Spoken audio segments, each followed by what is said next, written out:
Sip it, sip it. Do it. There we go. Nice. Are we live? Yeah.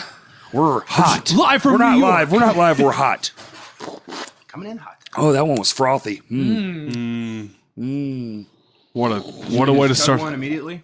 Oh, no, because I'll throw up. Oh no. My reflexes aren't working too good. Your gag reflexes. Yeah. Someone's out of practice. Yeah. It's been too long. I've been working too much, man. Get my gag back. That's nasty. And we're retaking this starting now. Too long. You know what they say, man? If you don't use it, you lose it. That's true. Gag. And then you die alone. It's true. So true. All right. Today, we got Seth Atchley. Yes. Okay, thank you. Bradley Batterton, What's up? Justin Cole, Whatever. and then we got a spectator, Brian, in the corner. Hi, Brian. Yep, he gave a thumbs up. Brian's committed to being quiet. He is. Is that your thing? He's a lifer. Oh shit! Oh, he took a vow. A vow of silence. Oh shit! Don't forget to talk into the microphone. It moves. Don't be afraid. You can pull on it. It goes right where you need it to. That's what she we said. fancy boy. It's like I remember. I think we should give Brian this bandana so he just look badass in the corner. He's just wearing a mask. Just fuck everything. He's like a little ninja in the corner. I want to talk about rhythm with my favorite rhythm section ever, please. Man, Rhythm. first we got to say a little thing. Bradley's moving Moving. across the pond, Yeah. and people that don't know what that means, England. New Jersey. England. New Jersey, New Jersey. England. New Jersey, England. New Jersey, England. Oi, oi! Is that like Australia? Are you in the Cockney area? Is that the particular accent? No. Is it more of like It's more the Portsmouth area, so it'd be more the Portsmouth accent. Or Pompey, as they like to say. What's that sound like? It sounds like an English person. Oh, just regular. You heard one Never English heard person, you heard them all, right? No, no. not even. Yeah. No, I I didn't say 19 that. English dialects. Does anyone here know what an English person is? Yeah. So Bradley, tell us. I see. Like I a see. southerner. Someone who is from England.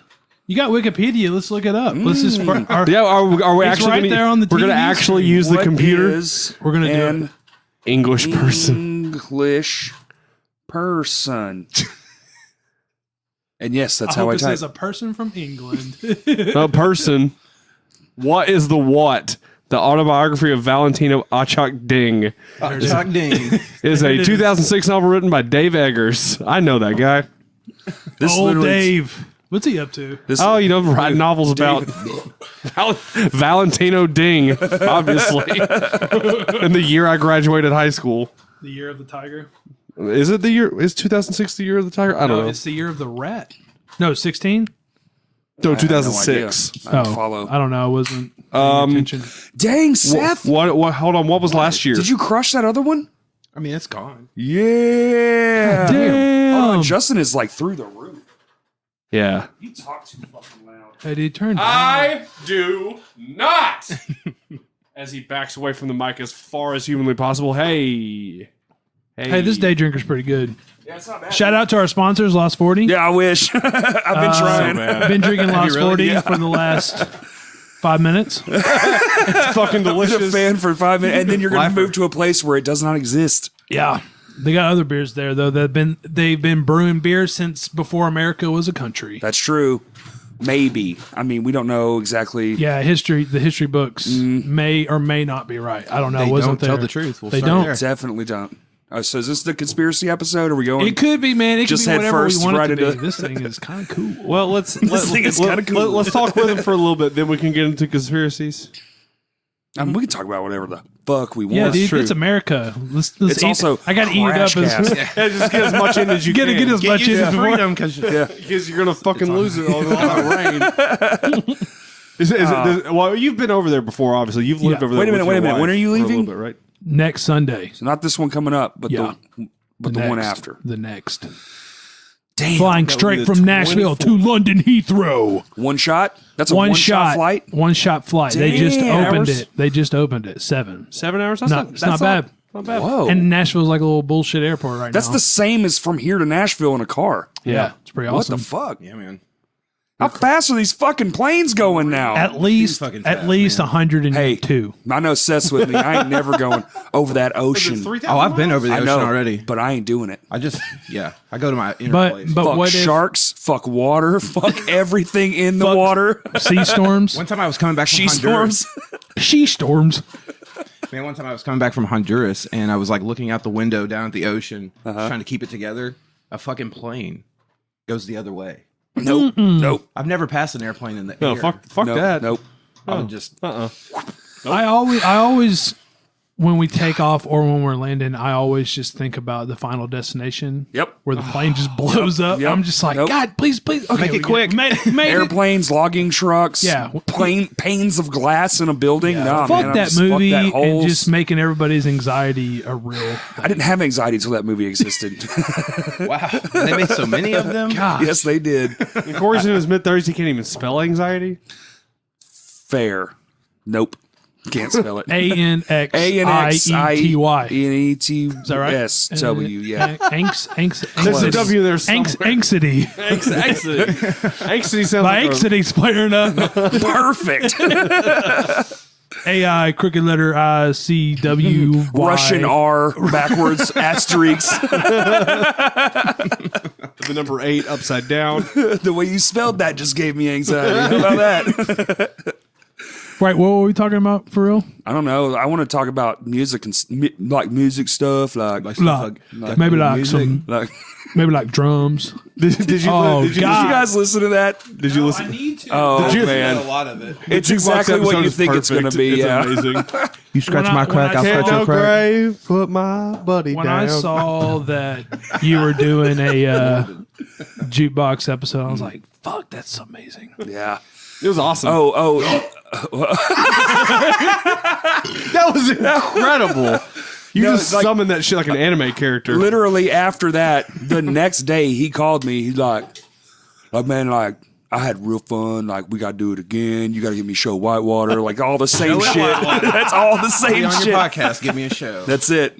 You should just do a live one with Jukebox at Whitewater. Oh God, I think. Oh, That would be amazing. Man. I'm here for you. Okay. That one's going in my idea book. That one's in the idea. and you got to That's a stream good it. You got idea. to stream it live so I can watch it, do it on my phone. Like Yeah, a, that would- or your that would work computer, out real well. That would be or your incredible. video camera. I don't. Well, that is my phone is my video camera. It's an all-in-one. I bought it. Apple makes it. It's real nice. Got it at Walmart or what is it? Target. But if you take a bite out of it, it don't taste good. This is the worst tasting apple I've ever Unless you had. like acrid This apple tastes like metal. This apple's got a worm in it. That's stupid. And he's cracking open a big. What do we got? Yingling? Yingling 1 pint. Shout out to the real pints. Yeah, I guess you got The other sponsor for the evening, Yangling. Yeah, our other sponsor, Yingling, traditional lager, America's oldest brewery. Is it? Yeah, Is that true? it's Yes. what it says. I mean, Pottsville, Pennsylvania. What up? I got to go to Pennsylvania this year sometime. Hey, Seth, you want to go to Pennsylvania in what's June? in Pennsylvania? Kalen, Oh, yeah. his whole family, everyone's coming over because he's shipping off to Kuwait. I meant to talk to you about it. Here we are on the air. Yeah. Learning about our friends' futures. finding this out Very in cool. real time. I'll never forget whenever he told me he was pregnant. He? Mm, Well, like, that, you know, that him is and his tag team incredible. wife. Yeah, no, I'm just kidding. You didn't know we were pregnant?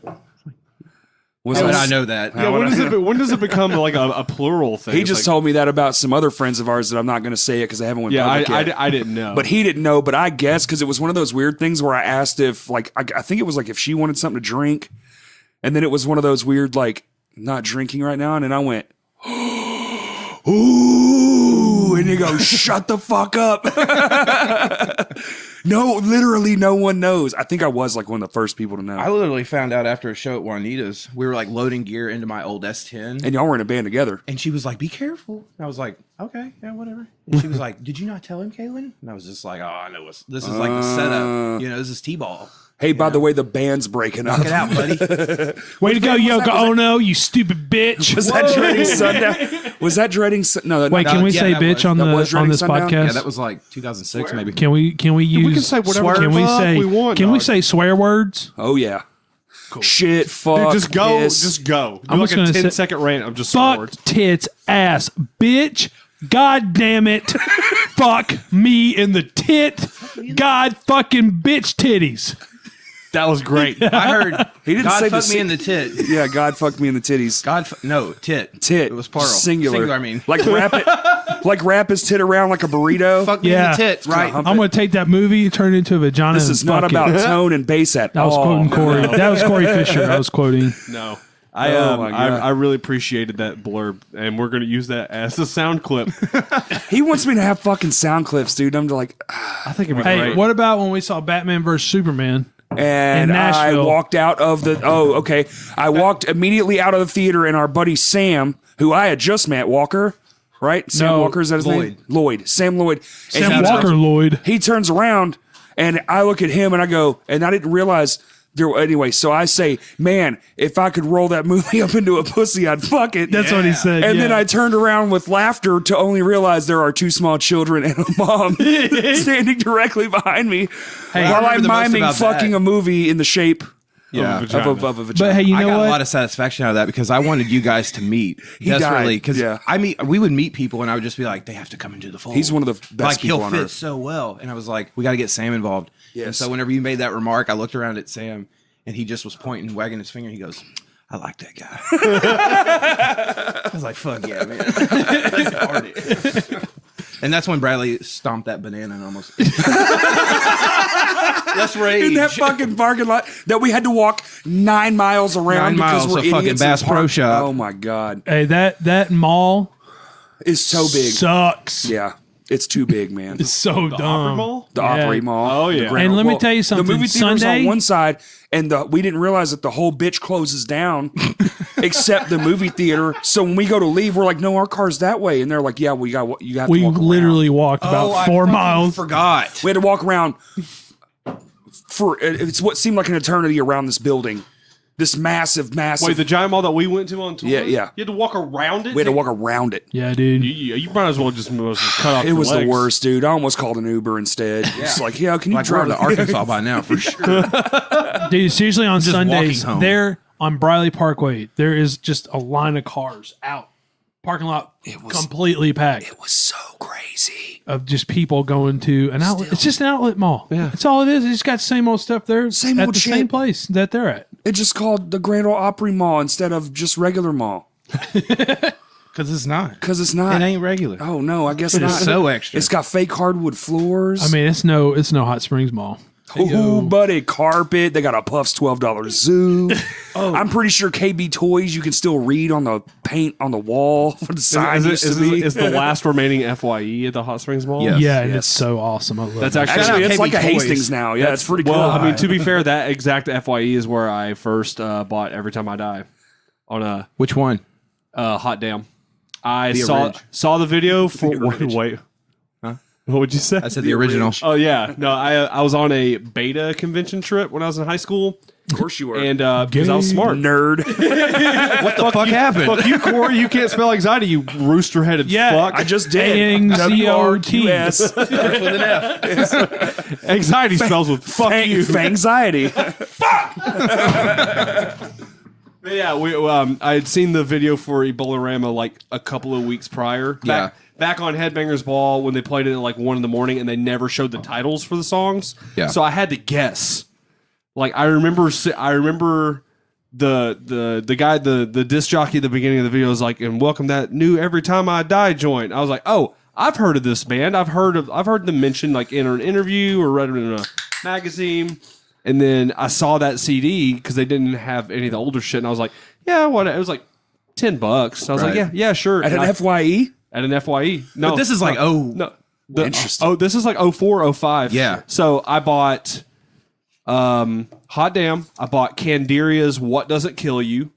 don't even know what that You is. should take that back. Get your money back. I don't know what it is. Dude, fuck no. Canderia's the shit. You bought 2 CDs? No, I bought 4. At one time? Dude, you freaking spent like Mom and daddy money. I'm a maniac. you spent like $50. That's what I'm saying. FYE, that's like $100. I got a Hopes Fall CD. You know how many A-types. months of Spotify that is? And then shittily, my brother had been listening to this kind of butt rock band on the edge. Metallica? Called, no, they're called Hey. Sloth. Oh, sloth. And I bought that CD. Also good. I can't make myself burp with that much force. I do it by accident, so I'll just have to shit. Yeah. I'll just like shit myself. Haven't on this had a podcast. shit on the podcast yet. Well, today. Guys, I just shit my pants. Joe, we did his over the week. Joe heard. Was I here? listened to the Ashes thing this morning. Oh, you listened to it? Oh, good. He was right here and did a spit take and just beer. He caught it and he hit his hands and it just went up like a fucking giant mist all over the room. Dude, it was hysterical. What was the wrestler that used to do that with the Bloods, like Gangrel? I don't know. With like What Edge did and you just Christian? say? Who's The Blood wrestler. Grail? Blood There was a wrestler that used to spit like blood mist. Nope. I think you're making I was it just up. thinking Fuck Stone Cold. all of you, Brian. you're Stone cool. Cold with The cans. because we were talking about spitting beer. Was it and I The like, Rock, that's- maybe? Was it Guar? No. Let me list off The all 6 Undertaker? wrestlers I've ever known of. Macho Man Randy Savage. and Goldberg. That's it. The No. Hardy Boys. Yeah. Was Rey Mysterio? Rey Mysterio was a wrestler, yes. Yeah. D'Lo Brown. Oh my God. Mankind. Mankind was the shit. That's my favorite one. Mankind was my favorite That was Miss my Sting. character. Man, Yeah. I Which era Sting? all of them. fucking yeah. The Air Batterton, Night. though. That one. That era. Yeah. Which one? I just remember NWO. watching. Yeah. I never really watched wrestling, but I watched it one time. And Sting came up from the rafters or came down from the rafters When he was in the crow Yeah, it's- makeup? It was pretty dope. No. Man, what's his band called? Kiss. That was way too quick. You've had that answered in the back of your head all day. If they asked me this wrestling question, I got it. That was quick. I was always hoping people asked me a wrestling question. Man, I always based like which wrestler I like based on how cool their entrance music was. Oh, yeah. And the Hardy Boys kind of man, I actually it'd just be never- that and it'd be like, oh man, they're gonna fly off the top of the fucking chain Well, link they fence. also Here we were go. acrobats and awesome. They made it cool. Yeah. I liked Chris Jericho when he came out because he did like the Was he the Y2J X? thing. Was he this guy? No. That was Shawn Michaels, Triple H, X-Pac. Triple H. Yeah. That's who I'm thinking of. Yeah. Did Generation X? Oh, yeah. Yeah, like I remember those days. My brother used to invite a lot of people over, and they'd all pitch in like $5 or $10 For the pay-per-view? Yeah, my mom would order the pay-per-view. She'd cook food and all that stuff. So there'd be like all these like 16, 17-year-old boys, and me, my little Eating 12-year-old macaroni ass. and cheese and hot dogs. Hell like- yeah. My parents did not like me watching wrestling. Really? Or Ren and Stimpy. My I can get Ren and Stimpy. My Even parents- as an That just adult, meant I I'm watched like, that shit in my room. That's yeah, what well, that no, meant. my parents had no problem with wrestling. They didn't have a problem with Ren and Stimpy. They hated The Simpsons, so we were not Yeah. allowed to watch The Simpsons growing up. But my dad made the mistake of getting Prime Star. How old is that statement? And I As remember old as you. older, probably. And I remember him being like, "Oh yeah," he's like, "South Park. Yeah, this show looks cute. It's fine." Yeah. Mistake. He literally said out loud. He came in. It was the second episode, Weight Gain 4000, where Cake. yeah, beefcake. Where Garrison's trying to shoot Kathy Lee Gifford, and he shoots Kenny, and Kenny flies up and lands on the pole and slides down. They said, "Oh my God, you killed Kenny, you Right. bastards!" And Dad was watching it with us, and he just goes, "Well, I fucked up, Kate. We can let them watch The Simpsons," and we were like 5 years behind. So watching The Simpsons growing up, I was like, "This show's garbage." Dude, South Park blew the gates off for a lot of people. It was like everything was on the table after that. Now it seems Would you like me to it's scoot just- over this way now so it's you just- quit having to? Now it just seems like it's bullshit. Now you're snaking. I fucking don't even like that show anymore. Hey, South dude, Park? don't be like Yeah, that. it's just lame now. I remember watching episodes of that with my friend Buddy growing up on VHS and just not even knowing how to put it all together, but like just thinking it was so When they had fucking those hilarious. video collections, Trey and Matt used to do like the fireside introduction for the episode. Like they wear like turtlenecks and they'd like very calmly say like, "This episode's about whatever," and then had that season 1 episode, an elephant makes love to a pig, and Trey Parker just goes, "Now sit back, relax, and enjoy. An elephant fucks a pig." And I remember going like looking at my brother. I was like, "That's not the name of the episode." He was like, "Yeah, it is." He's like, "It's censored for TV," and I was like, I'm like 12. I'm like, "Oh my God." He said, "Fuck." Yeah. That's so cool. And then I got in trouble for saying fuck like a week later. Well, it pissed me off that my parents wouldn't let me watch some of those shows, but they would totally let me watch Unsolved Mysteries. What kept you up worse than Unsolved fucking Mysteries? That shit was Is terrifying. that the one where the Yes. really like, Like, kind we of can like play old the theme dude song is right just now, and like you're not comfortable. Robert Stack, bro. Which one's that one? Unsolved Mysteries? With with the real creepy just dude hello narrating it. tonight. It's where they talk about unsolved mysteries of all kinds of Yeah, genres. it's Like just- either that's murder just- mysteries or It's like, always on like super late at night. What was too, the near guy's your name? grandma's I don't house. Robert Stack. Robert Stagg. You Justin suck. has the- Dude, you I got the literally looked internet. this up Eat shit, 3 days eat ago. shit, eat shit. Because he was also in basketball. Nobody cares. Yes, he was actually. Was he also in Airplane? No. No, I don't think so. That was before that, right? No, I'm pretty sure Unsolved he's in Mystery. Airplane. No. I mean, there is the internet. Right behind your head. Oh, that's right. Yeah, it's right here. Sweet. What's Listen, his name? While we're waiting, Robert Sack. Sack. Are you saying thack? Thack. What about this? Can we talk about the Aladdin shirt though?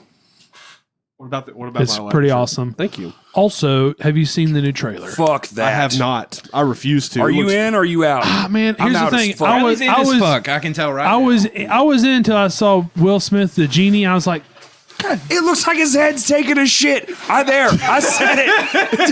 Dude, he looks fucking terrible, man. I just want to say, why did they get Will Smith? I mean, out of all the people in the whole world to get to play the genie, I don't mean, get it. just I put don't Robin get it. Williams' voice in there. Yeah. Make the same He's the lines eternal genius. Yeah. and just digitize. He's But- digital any fucking way. You don't need him to you know be who there. else? You know who else could have been a good genie? Jack Black.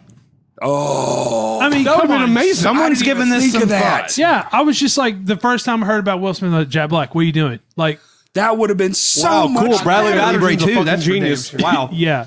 Wow. I'm just saying. I need. Whoa. Yo, Disney, if you're listening, hire my boy. He'll be in. This brings us to our next sponsor, Disney. We need to get a good Shout reason out for him to sponsor come back. Disney. Yeah. Oh my God, could you imagine? No, I actually Dude, we would have way cooler stuff. Pop quiz. That was actually Insane Clown Posse's first label.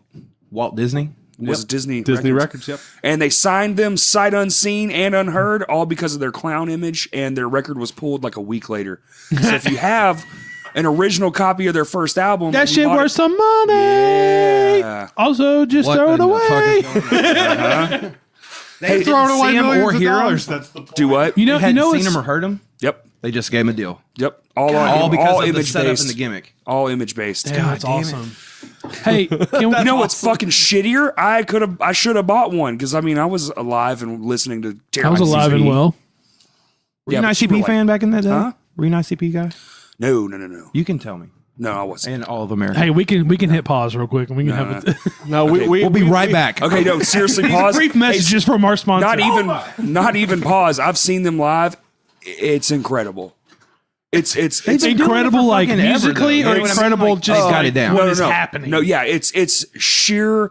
Just you. Everywhere you look is just something insane.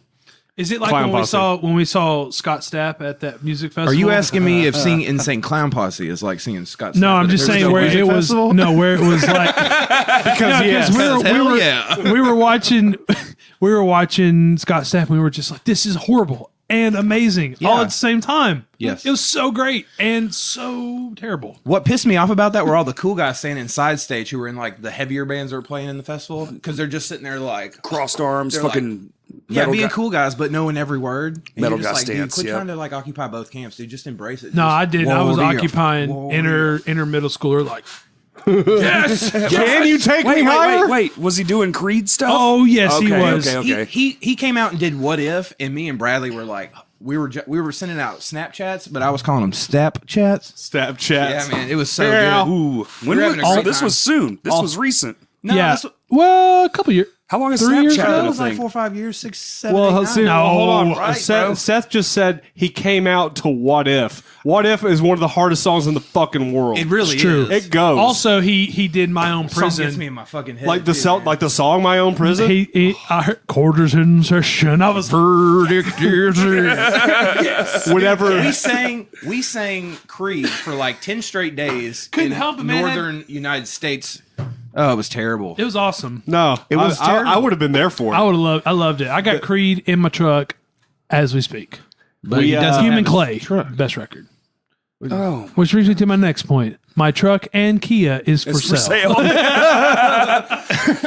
I saw your But post the Creed earlier, CD sir. stays. So the Creed CD stays in the player. Does it come? It does come with the It Creed can CD. come. If you buy it, I'll give you the Creed CD. The Creed CD free of charge. Original press. I wish the CD player was broken with that Just CD in it. stick That'd be where you amazing. just It's just perpetually on listen to repeat, it, or or just- invest in a new CD player. That's amazing.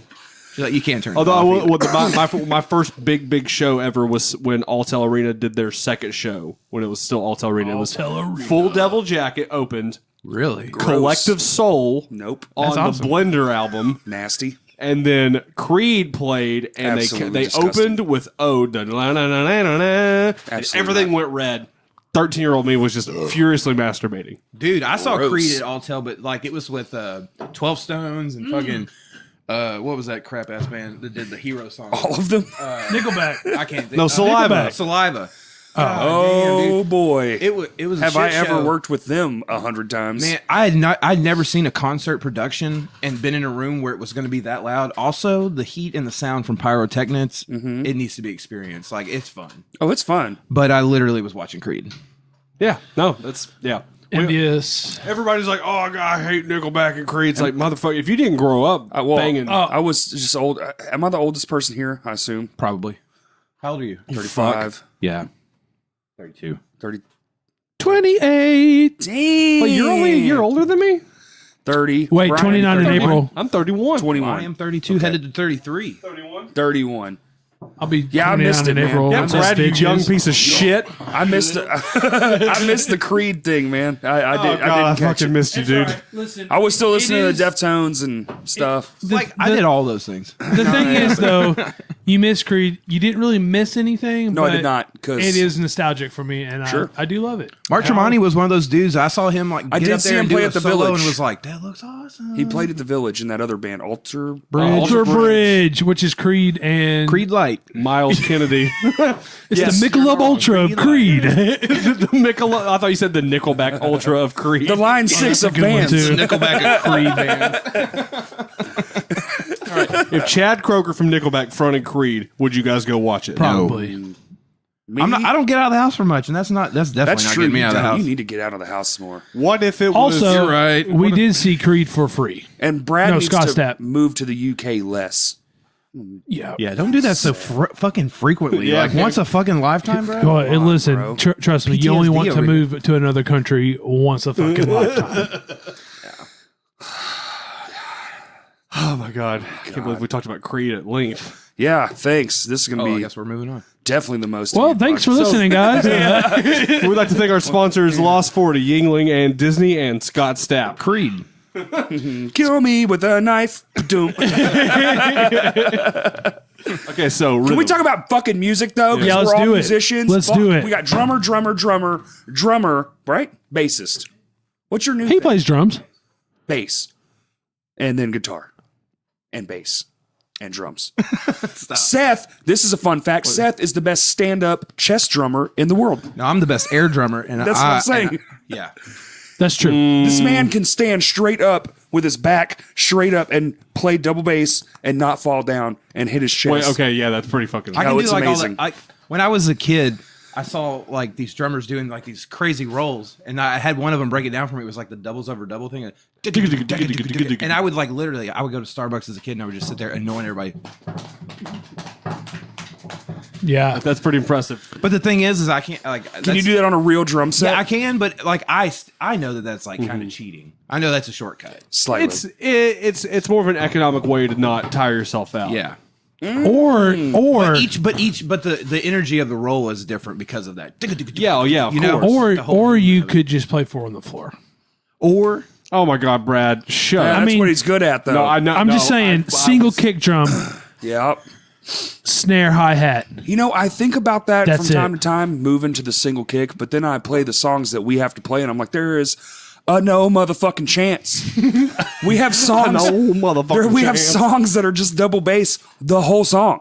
yeah. The whole fucking song. If you didn't have the double bass, the song wouldn't make sense. I went through my phase where I was like I wondered if we would look back at the double bass pedal and be like, what the fuck are we doing? Yeah. No, it's definitely people do. But the thing I don't Needed. like about it are like the choppy rhythms, the breakdown rhythms. I don't care for that personally anymore. But These are what I not like the- is like when the dude uses the kick pedal to increase the tempo Like without another actually tom. doing anything else to the beat. I love that. So me.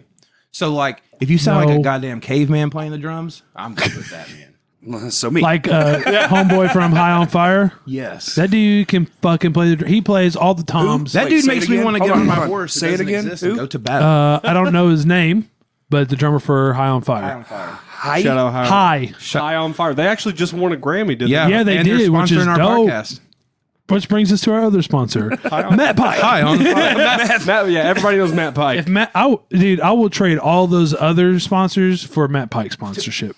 Wait, is that the drummer? No, I'm Matt Pike's wasting the time. vocalist and guitarist. No, he's a vocalist and okay. guitarist and was in the badass, band cool Sleep for a person. bit. Good thing my internet doesn't Wait, work. Matt Pike was in Sleep? Yeah, he was like he's like He is in 33.3% Sleep, of brah. that band. Is He was a third? No, he still is. Oh, okay. still there. Wow, their website is hot garbage. Yeah, well, their music isn't. So This is the best thing. They covered fucking Celtic Frost, man. They're about to put that out on Record Store Day. God, that looks so bad. I thought that already was a thing. You got to talk into the mic. What are you talking about? I thought they already had record store day. Is that? That's coming up. No, it's in April. It's like April 20th. Oh, okay. Yeah. Oh. 420. Smoke too much fucking weed and forget. Oh, that was this really guy is an loud. Sorry. excellent okay. example of guys who use double bass pedal in an effective way. That's not. Yeah, it's not- it's the most tasteful way to have a double kick. We all grew up through the scene where breakdowns they had their moment, you know? And I enjoyed a lot of those moments at live shows, and I still like a good breakdown nowadays, but by and large, if I don't like breakdowns being used as a substitute for your inability Heaviness. to write a song. That's what drives me Yeah, crazy. we've moved on sort of from breakdown to the heavy chorus thing. If it makes sense, I love it. You know, where this ride, you're just riding that single foot the whole I was thing. about to say- Trashy. Yeah, I was you about to say, know? on the new My Hands to War record, I think there's maybe 3 that I could think total of. in total, and most of them are like they're like stuff we wouldn't have normally done. Right, Yeah. like the a Insignias bit, they're a one. bit gentier. They're a bit Yeah, it's more they're rhythmic. It's like faster. da-da-da-da, This guy, High on Fire, da-da-da-da, he makes me want to grab a Warhammer, Oh, about Smash it. that's- And dude, I get so sidetracked. fuck people up. Drums, Dez Kinzel. Kinsell. Whatever. Yeah. Thank you. Thank you for what you do. Thank you. Shout out to That Dez. shit sounds like Conan the Barbarian. Yeah. That's all I it says fucking all love it. about just heavy riffs since 1998. Yeah, that's what tight they're as about. fuck. So great. They've been around that long. Yep. Man, They're and there's so few good. things in this world I love more than an effective 3-piece band. I saw these guys in New Orleans. I went on a cruise with my best friend Buddy, and the day that we got off, they were playing New Orleans. Did they play here? They were great. No, they've never played here that I can remember. What is Man, this they guy? were- Looks so familiar. He kind of looks like the bass player from Mastodon, Yes. but like if he Okay. was balding. Maybe that's it. Yeah, that's a good. Yeah, I don't know. Matt what his Pike job looks like is, a but- cool motherfucker, and that little dude to the left, This guy. that's the yeah, drummer. that's the drummer. That's the That's drummer. Bam Bam. He Yeah, looks dude. like That's Bam Bam. he looks like Uncle Joey, what I'm but you calling know, him. with He's a playing touch with of Bam Bam, downs. like Yeah, dude. He looks a little bit like if Steve Buscemi looked normal. If his eye was a little less crooked. he kind of What's looks up, like he's kids? in a dude bro band, Yeah. but he does not play drums like a dude bro. What's up? Shout out to the dude bros who can't play So, drums. Bradley, are you taking your drum set over there, or what's the They deal? are already over there in a storage unit. We shipped them in a shipping container, Oh, y'all shipped the whole container over there. Okay. along with some other music equipment.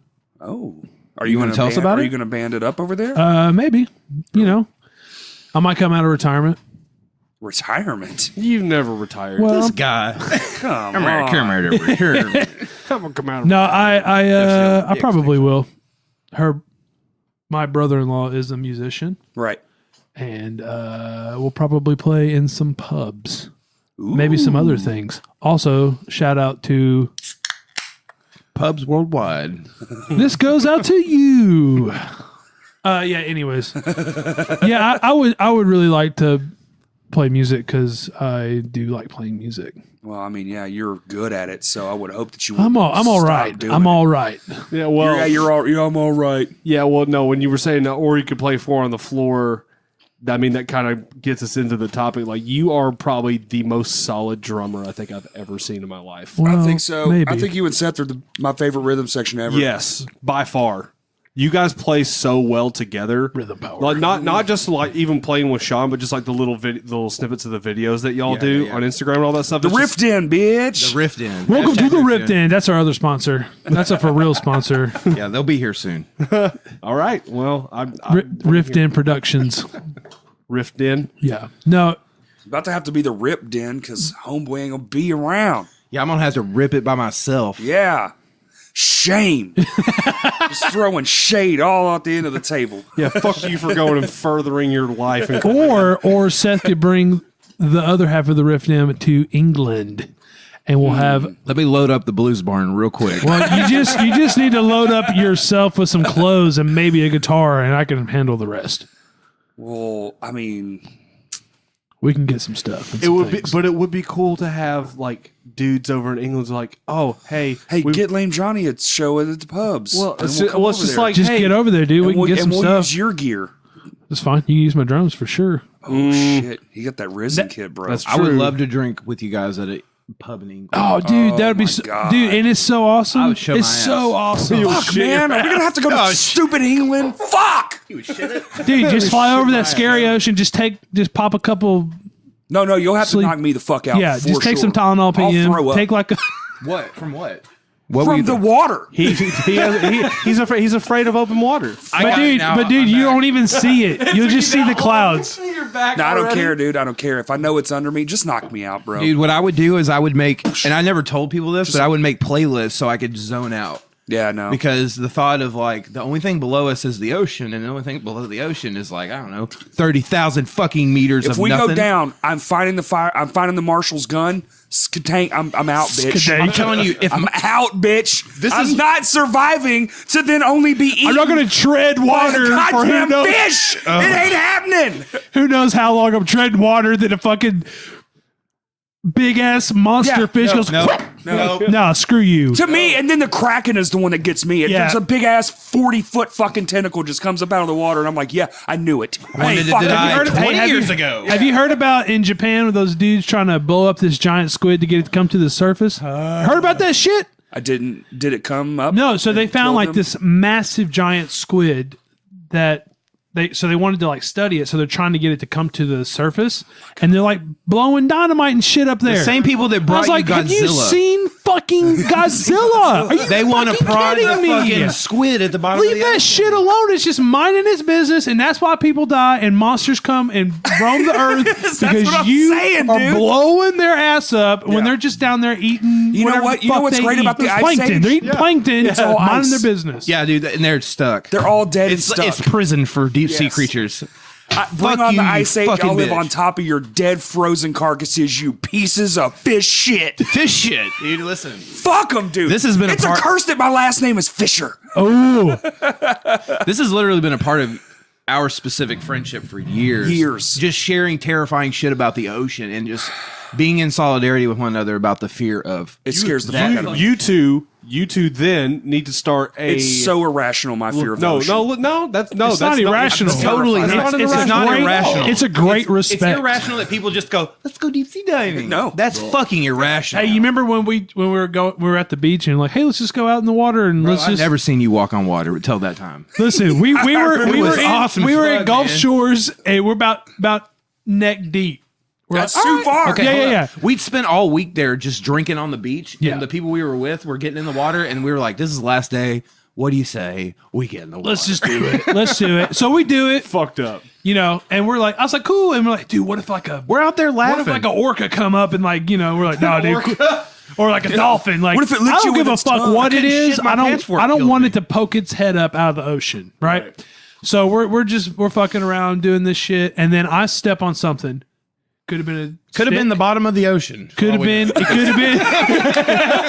Could have been a tentacle of the Kraken. I don't give a right. fuck what it was. I said bye. I literally was trying to play it cool. Bradley just like starts high. I was like, dude, I stepped on something. And I'm just like, no, you're not getting me with that shit, man. And then all of a sudden, he's not giving up, and I'm realizing he's still 50 yards from the shore. Yeah. So I'm just like, please come back. I said, nah, dude, I'm done. I'm done being in the ocean. You ever swim on the surface like this? Just, Yeah. Oh yeah. I don't All even right. want to go down All any right, further than I have to. I don't have one that can beat that story, but it is still pretty interesting. So the last time Derek and I went to Florida, we went in the summer and we went to Cocoa Beach. It's like 2 hours outside of Orlando. So we drive over this big like land bridge and go to this island. We get on the beach. We're having a great time. We're out there for like 4 or 5 hours. We're about to leave, and my friend Derek's standing next to me, and we're walking out of the water, about to get out, and he goes, "Ow, fuck!" See? Nope. See, We're chest deep. That's the kind of shit that happens in the ocean. I know. Only. I know. He got fucking stung by a jellyfish See? on his thumb. See? So he's trying to get me to piss on his thumb in the water, and I'm like, I'm laughing too much, so I can't. Whoa, piss on it in the water? Yeah, to sterilize it. That's quick. I know, right? So we're walking out, and we eventually get back on shore. It's me, Nathan, Derek, and then our friend Bruce, and we're walking by like there's like a lifeguard station. It's probably like 10, 12 feet up in the air, and there's a lifeguard just like watching out at the water, like not even looking at us. And he's like, "Hey man," he's like, "I think I got stung by a jellyfish. Do you have anything?" And the dude literally doesn't even look and just hand side flips over the side and just pulls out a squirt bottle and goes, "Tss, tss. There you go, man." What was in the squirt bottle? Pee-pee? Water. So Pee-pee. stupid. Water. Pee-pee. It was fucking water. He peed in that. He peed in it. That shit was pee-pee, and you know it. Even if it was whatever, but it's supposed to be vinegar, to sterilize it. So we get back in the car, and Derek's looking it up on his phone. He was like, "This is the motherfucker that stung me." And he pulls out a picture. It's a moon jellyfish. Like the brain part or whatever is literally just this big, but the tentacles can reach up to The 6 testicles. feet. 6 feet. Go back to the fucking moon. I know, but listen. Fucking aliens. We're so far from music. He got stung by one. They travel in groups of 1,000 Yeah. at a time. What are you doing in the ocean? So there was a kid, like a small child, that was like a couple hundred feet out farther than us, and we were driving back, and Derek goes, "That little kid's fucking toast, dude. He's dead. Yeah. He's getting swallowed by jellyfish." Hey, what grab if it. I said this? I don't know. Let me just throw this out there. There's If piss I in that went to bottle. the bathroom right now, is that okay? Yeah, absolutely. Yeah, dude, you're good. Are you gonna go pee on your thumb just to make sure you don't get stung by my jellyfish? God. Jellyfish. Do you know where it's at? It's just Yeah, down it's there over there. to the left. Yeah. The thing about the open ocean that All right, Brad's gone. Brian, what's up, man? I find some peace in the fact that if I ever got trapped in the open ocean, I'm pretty sure I would just go into cardiac arrest. Fucking immediately. I Yeah, would just no, immediately I would just die, panic. dude. Like I would just die. look around Yeah. and be like, and that would be Yeah, it, dude. that would be it. The sharks, they would just have a carcass to Bro, feast on. I watched a video the other I day. just don't want to be shark shit, bro. Like, I don't want to be shark shit. Of all the things, of all the things that shark I'd shit be was so disappointed looking back at myself like, you stupid What fat. if you were just like a school of piranha I'm not shit? gonna let that happen. Not gonna let Corey be shark I'm shit. never going to England. Yeah, and if I do, I love Bradley. Pangea. There. There better be a fucking ice age and a land bridge. Shit's all fucked Yeah, bring up. back the land bridge, or we're staying here, man. Oh my god. I watched a video on YouTube the other day, and it was about how deep the ocean actually is. And I wanted to send it to you, Corey, but I was also just like, man, he doesn't need this shit right now. Like, this is gonna be this is gonna be an anxious fucking morning. Yeah, for, I'm 'cause they're so like, busy. Here's the Empire State Building. Yeah. Here's the ocean. And you're just like, Oh, I've seen those where they do like at this deep, these things live here, and then they go all the way down. It's like you're only safe at like the tippity, You're only like the safe on the shallow shore. parts, and then the fucking bottom. yeah, it's just No, you're only safe. Nothing scares me when more, you're not man. in the water Nothing. at all. Anyway, let's talk about things that don't terrify me. Literally anything else. All right, let's talk about music. That's what we. Cool. That's what we started. We're so far. That's fine, dude. That's what we're doing. We're doing. We're stuff and drinking things. beer. We're having conversations about dying I in gotta the go water. pee. You got to pee too? I mean, it's coming. Just go, man. I'm gonna. All right. I just did. It was great. All right, so let's start it off this way. Do you pee Can you- fast? Can you guys tell me like Yes. what's a rhythm section that you guys like look up to? Not like what if you were going to point someone like if someone's like, man, I don't want to be a bass player anymore. I want to be just a drummer. I want me and my guy to be a second baseman and shortstop. I want to be a rhythm section. Who are you pointing them to? That's good. Ooh, man. John Bonham and John Paul Jones. That's a good start for sure. You two, I do. I actually do. Yeah, I bring up seriously, YouTube you guys are seriously all at the top time. for me, for real. Damn, who? I would have said Cliff and Lars. Okay. Yeah. Wow. I was not expecting that, but cool. I will. I hear me out. In a fucking parallel universe, what if this makes sense? What if the reason Lars became so shitty at drums Because he lost his guy. because he lost his Cliff? shortstop. Because I think Lars drumming was actually the worst part of Injustice for damn All. it, you just convinced me that that's why he's not that good anymore. He actually got better though. I will say that. Yeah, Have no, y'all he- noticed? Have y'all noticed his new? But here's his the new deal. drumming I've is never. much I've better. never. When they go hated into on rock Lars. mode, Lars is the man. Right. Are you talking about like load reload? Yes. When they go into that mode, I'm just like, and look, Because he's solid as fuck. Yes, I'll take dude. anyone so listening solid. that wants to take me on and tell me that Load and Reload aren't great records. I'll tell you Load this. reload are at the top. Here's bro. the deal. As Thank far as like you, what the thank standard you. Metallica record dictates is, it's not your favorite, but No, it's not. those are great records, man. And I'll tell you this, I really feel If like you as love a rock young and guy, roll, you the love thing those that- records. The thing that brought me to like come full circle with my love for like heavy, crunchy riffs and rock and roll were those fucking records, man. Load and reload. Really? Dude, I can Absolutely. remember being I'll on the second bus that. with Buddy and like having a Walkman with like a splitter for headphones and listening to that shit and just being like, dude, is this what being an adult's like? Because let's fucking go, dude. They were, I think I thought they were the biggest band ever. I have two that I think of. I got the rhythm section for ZZ Top. Oh, yeah. That's a good one. Yeah, it's Yeah. so good. The bass player for ZZ Top is literally the glue. He is so tight, it almost drives me goddamn insane Yes. sometimes. Like it unhinges On me. Lagrange, It's like, I know Lagrange is like overplayed. Listen to When that you- bass line. when No, you listen to that bass listen- line. There is no ZZ Top that is song that's When overplayed. you listen to that bass come in after that drum fill, man, it is like It makes me mad.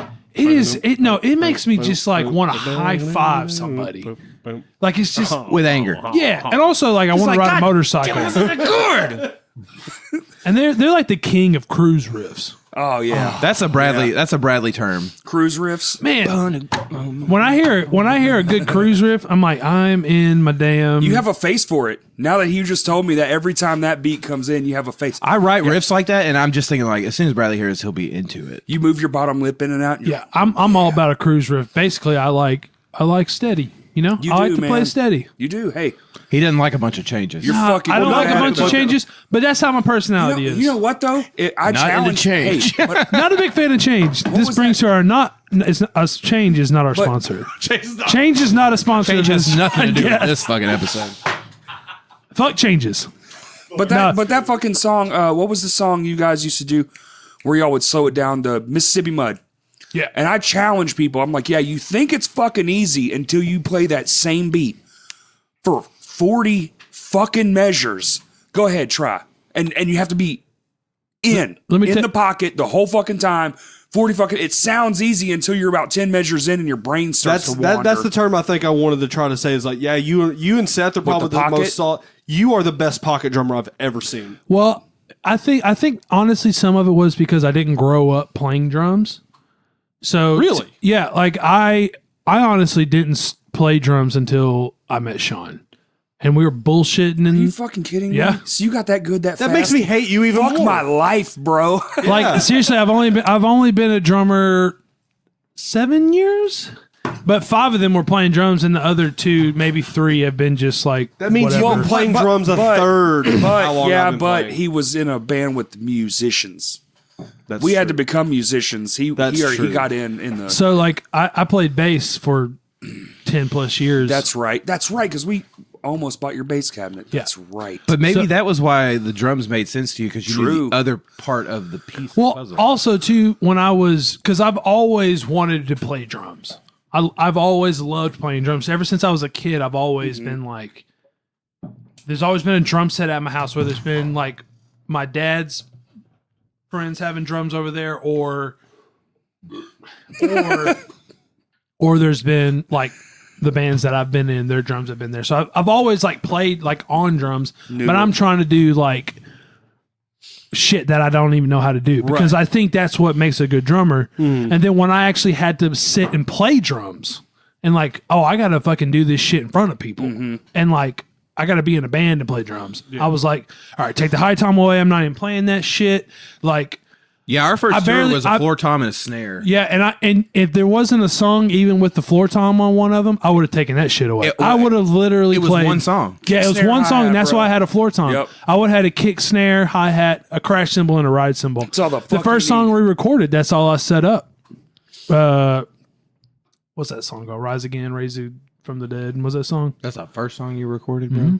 Oh, okay. I got you. On drums. I got First song I recorded on drums. Super nervous. Got to play the click track.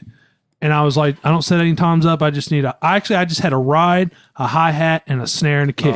That was such a fun experience. Yeah. So magical of a setup. And so like, and it was a 24-inch kick, Yeah. big ass snare, like a 22-inch ride, and regular hi-hats.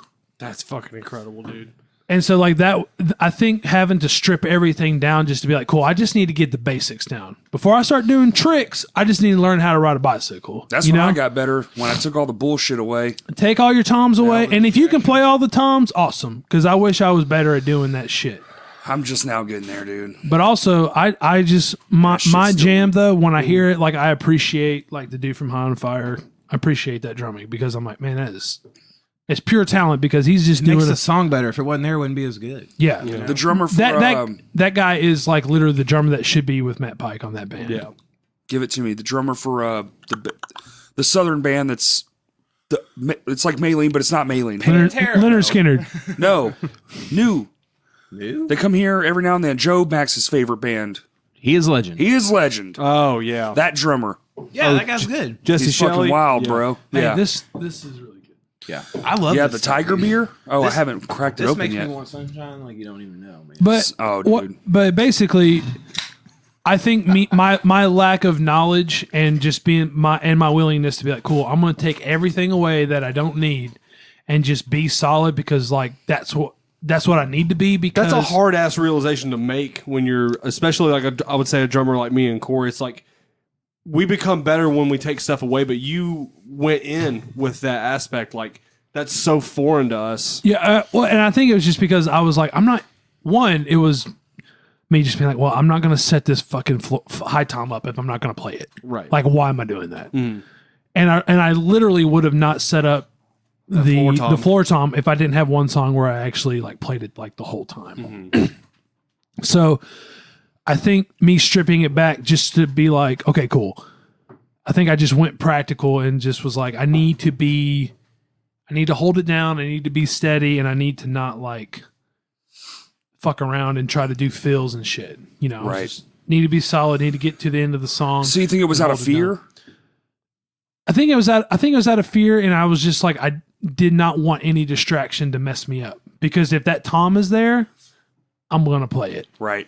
And now I can be solid the whole time, or I can be like, cool, I'm gonna try some tom stuff because I want to push myself and grow as that. So, and really, I've only really recently wanted to do that, jamming with Seth with the heavier stuff we've been doing. Oh man. And like trying to listen to like different stuff and trying to be like, cool, I hear what these guys are doing. I want to kind of take what I know in drums and try to take some of that in there too. right. Right. Here, Like put your wheelhouse in, but kind of reinvent parts of it. Yeah, as I'm well. still going to be solid and play straight, but I kind of want to. Get loose. Yeah, I want to church Right. it up yeah, a little bit. you know? hearing him say that, I just had this thought in my head, and I want to see what you guys think about it. What if Brad and Seth played in a band that, because I like the stuff that you guys are doing, but what if you guys played in a band that kind of also emulated like Diamond Eyes, Deftones? I mean, it kind of is like that though, right? No, it kind of It's is slower, but I'm sludgier. specifically thinking of the title I definitely track. write slower whenever Bradley's in the mix. I think I naturally write on like a mid-tempo range. Like I'm not the dude who's just like 1, 2, 3, 4. And just go into it, like, That's us. like Though you whenever I can. sit down and just Yeah. play my guitar, I'm a mid-tempo guy. I don't play super slow and I don't play super fast. I kind of like 140, 150.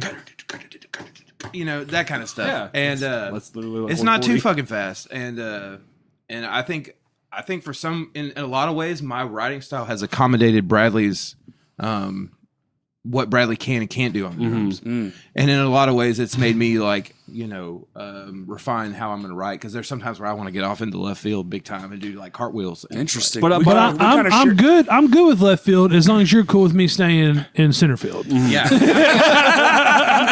Yeah. I'll go if there. I'll go there if the ball goes over there. I ain't afraid to look, but if it don't go easy once or twice, fuck Yeah. it. I'm coming back. I know I want to be pushed to be like, cool, you want to go left field? Let's go to left field. And then I'm just like, listen, man, I can't be in left field too long because this is great. You're describing our dynamic like because to a T. I'm not.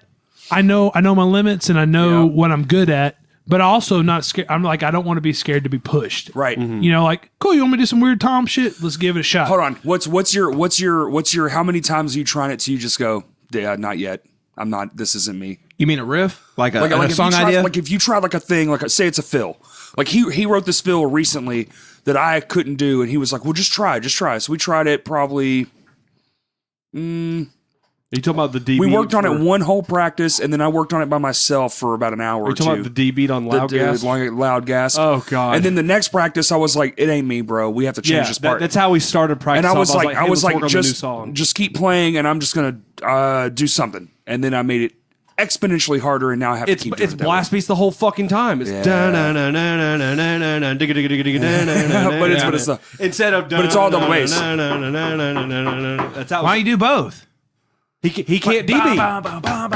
He can't D beat. I can't. He seriously I got cannot D beat. Yeah, we I have have a new song where there's a slight D beat. It's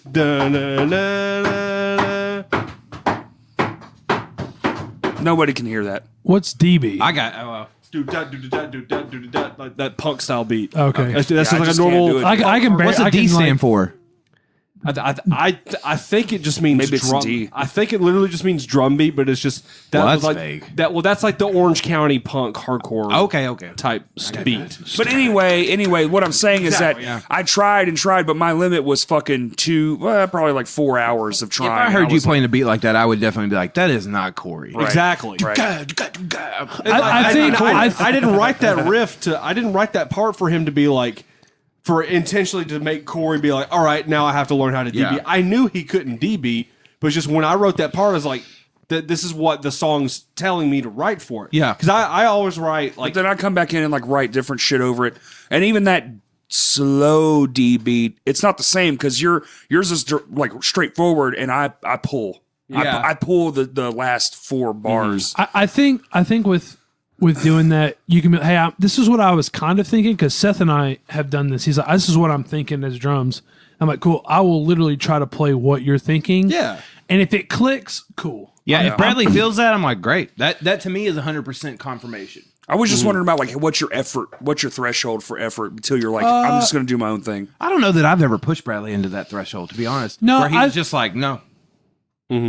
Because I don't think, because if you think that is what the drums need to do, I'm going to do my very best to do that. Now, I might be like, I can't do it exactly how you want it, but I can interpolate. but it. I can do Oh my God. I hate you so much. I'm trolling. but I can do, Right. I'll do my very best to make it how you want it to be. Unless I'm just like, man, I think that sounds horrible. Well, to be fair, whenever I write stuff, there are times where I'll write riffs and I'll be like, I'm not going to show this to anybody just because this is for Bradley.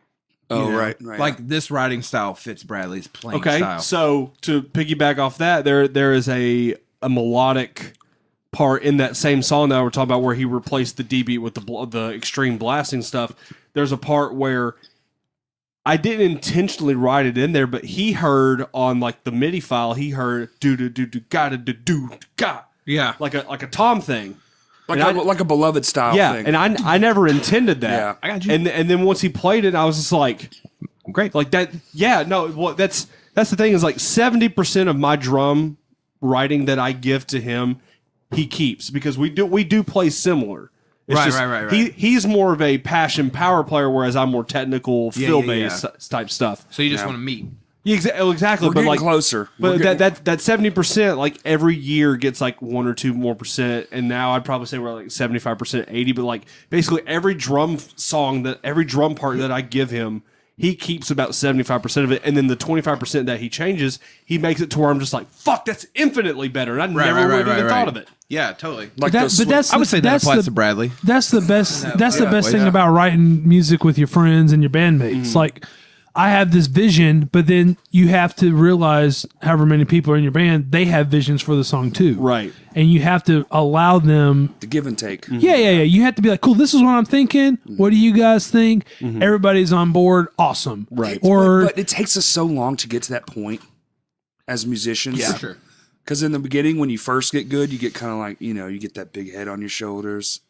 I'm better. yeah, I feel like I've always been like, I want the song at the end of the day. I don't care how I want it to sound. Right. I want it to be the best song it can It be. can be. I want And it if I to- have to yeah. push myself to do some weird thing that I'm not good at, cool. Let's write it down. Let's Right. semi-record it on the phone, and then let's work on it. Well, there's a new. Because I'll try to get it down as best I can. That's 100. That's great. That's what I'm doing a lot of that here lately. I've been pushing myself a ton here lately, especially on drums. Not so much guitar.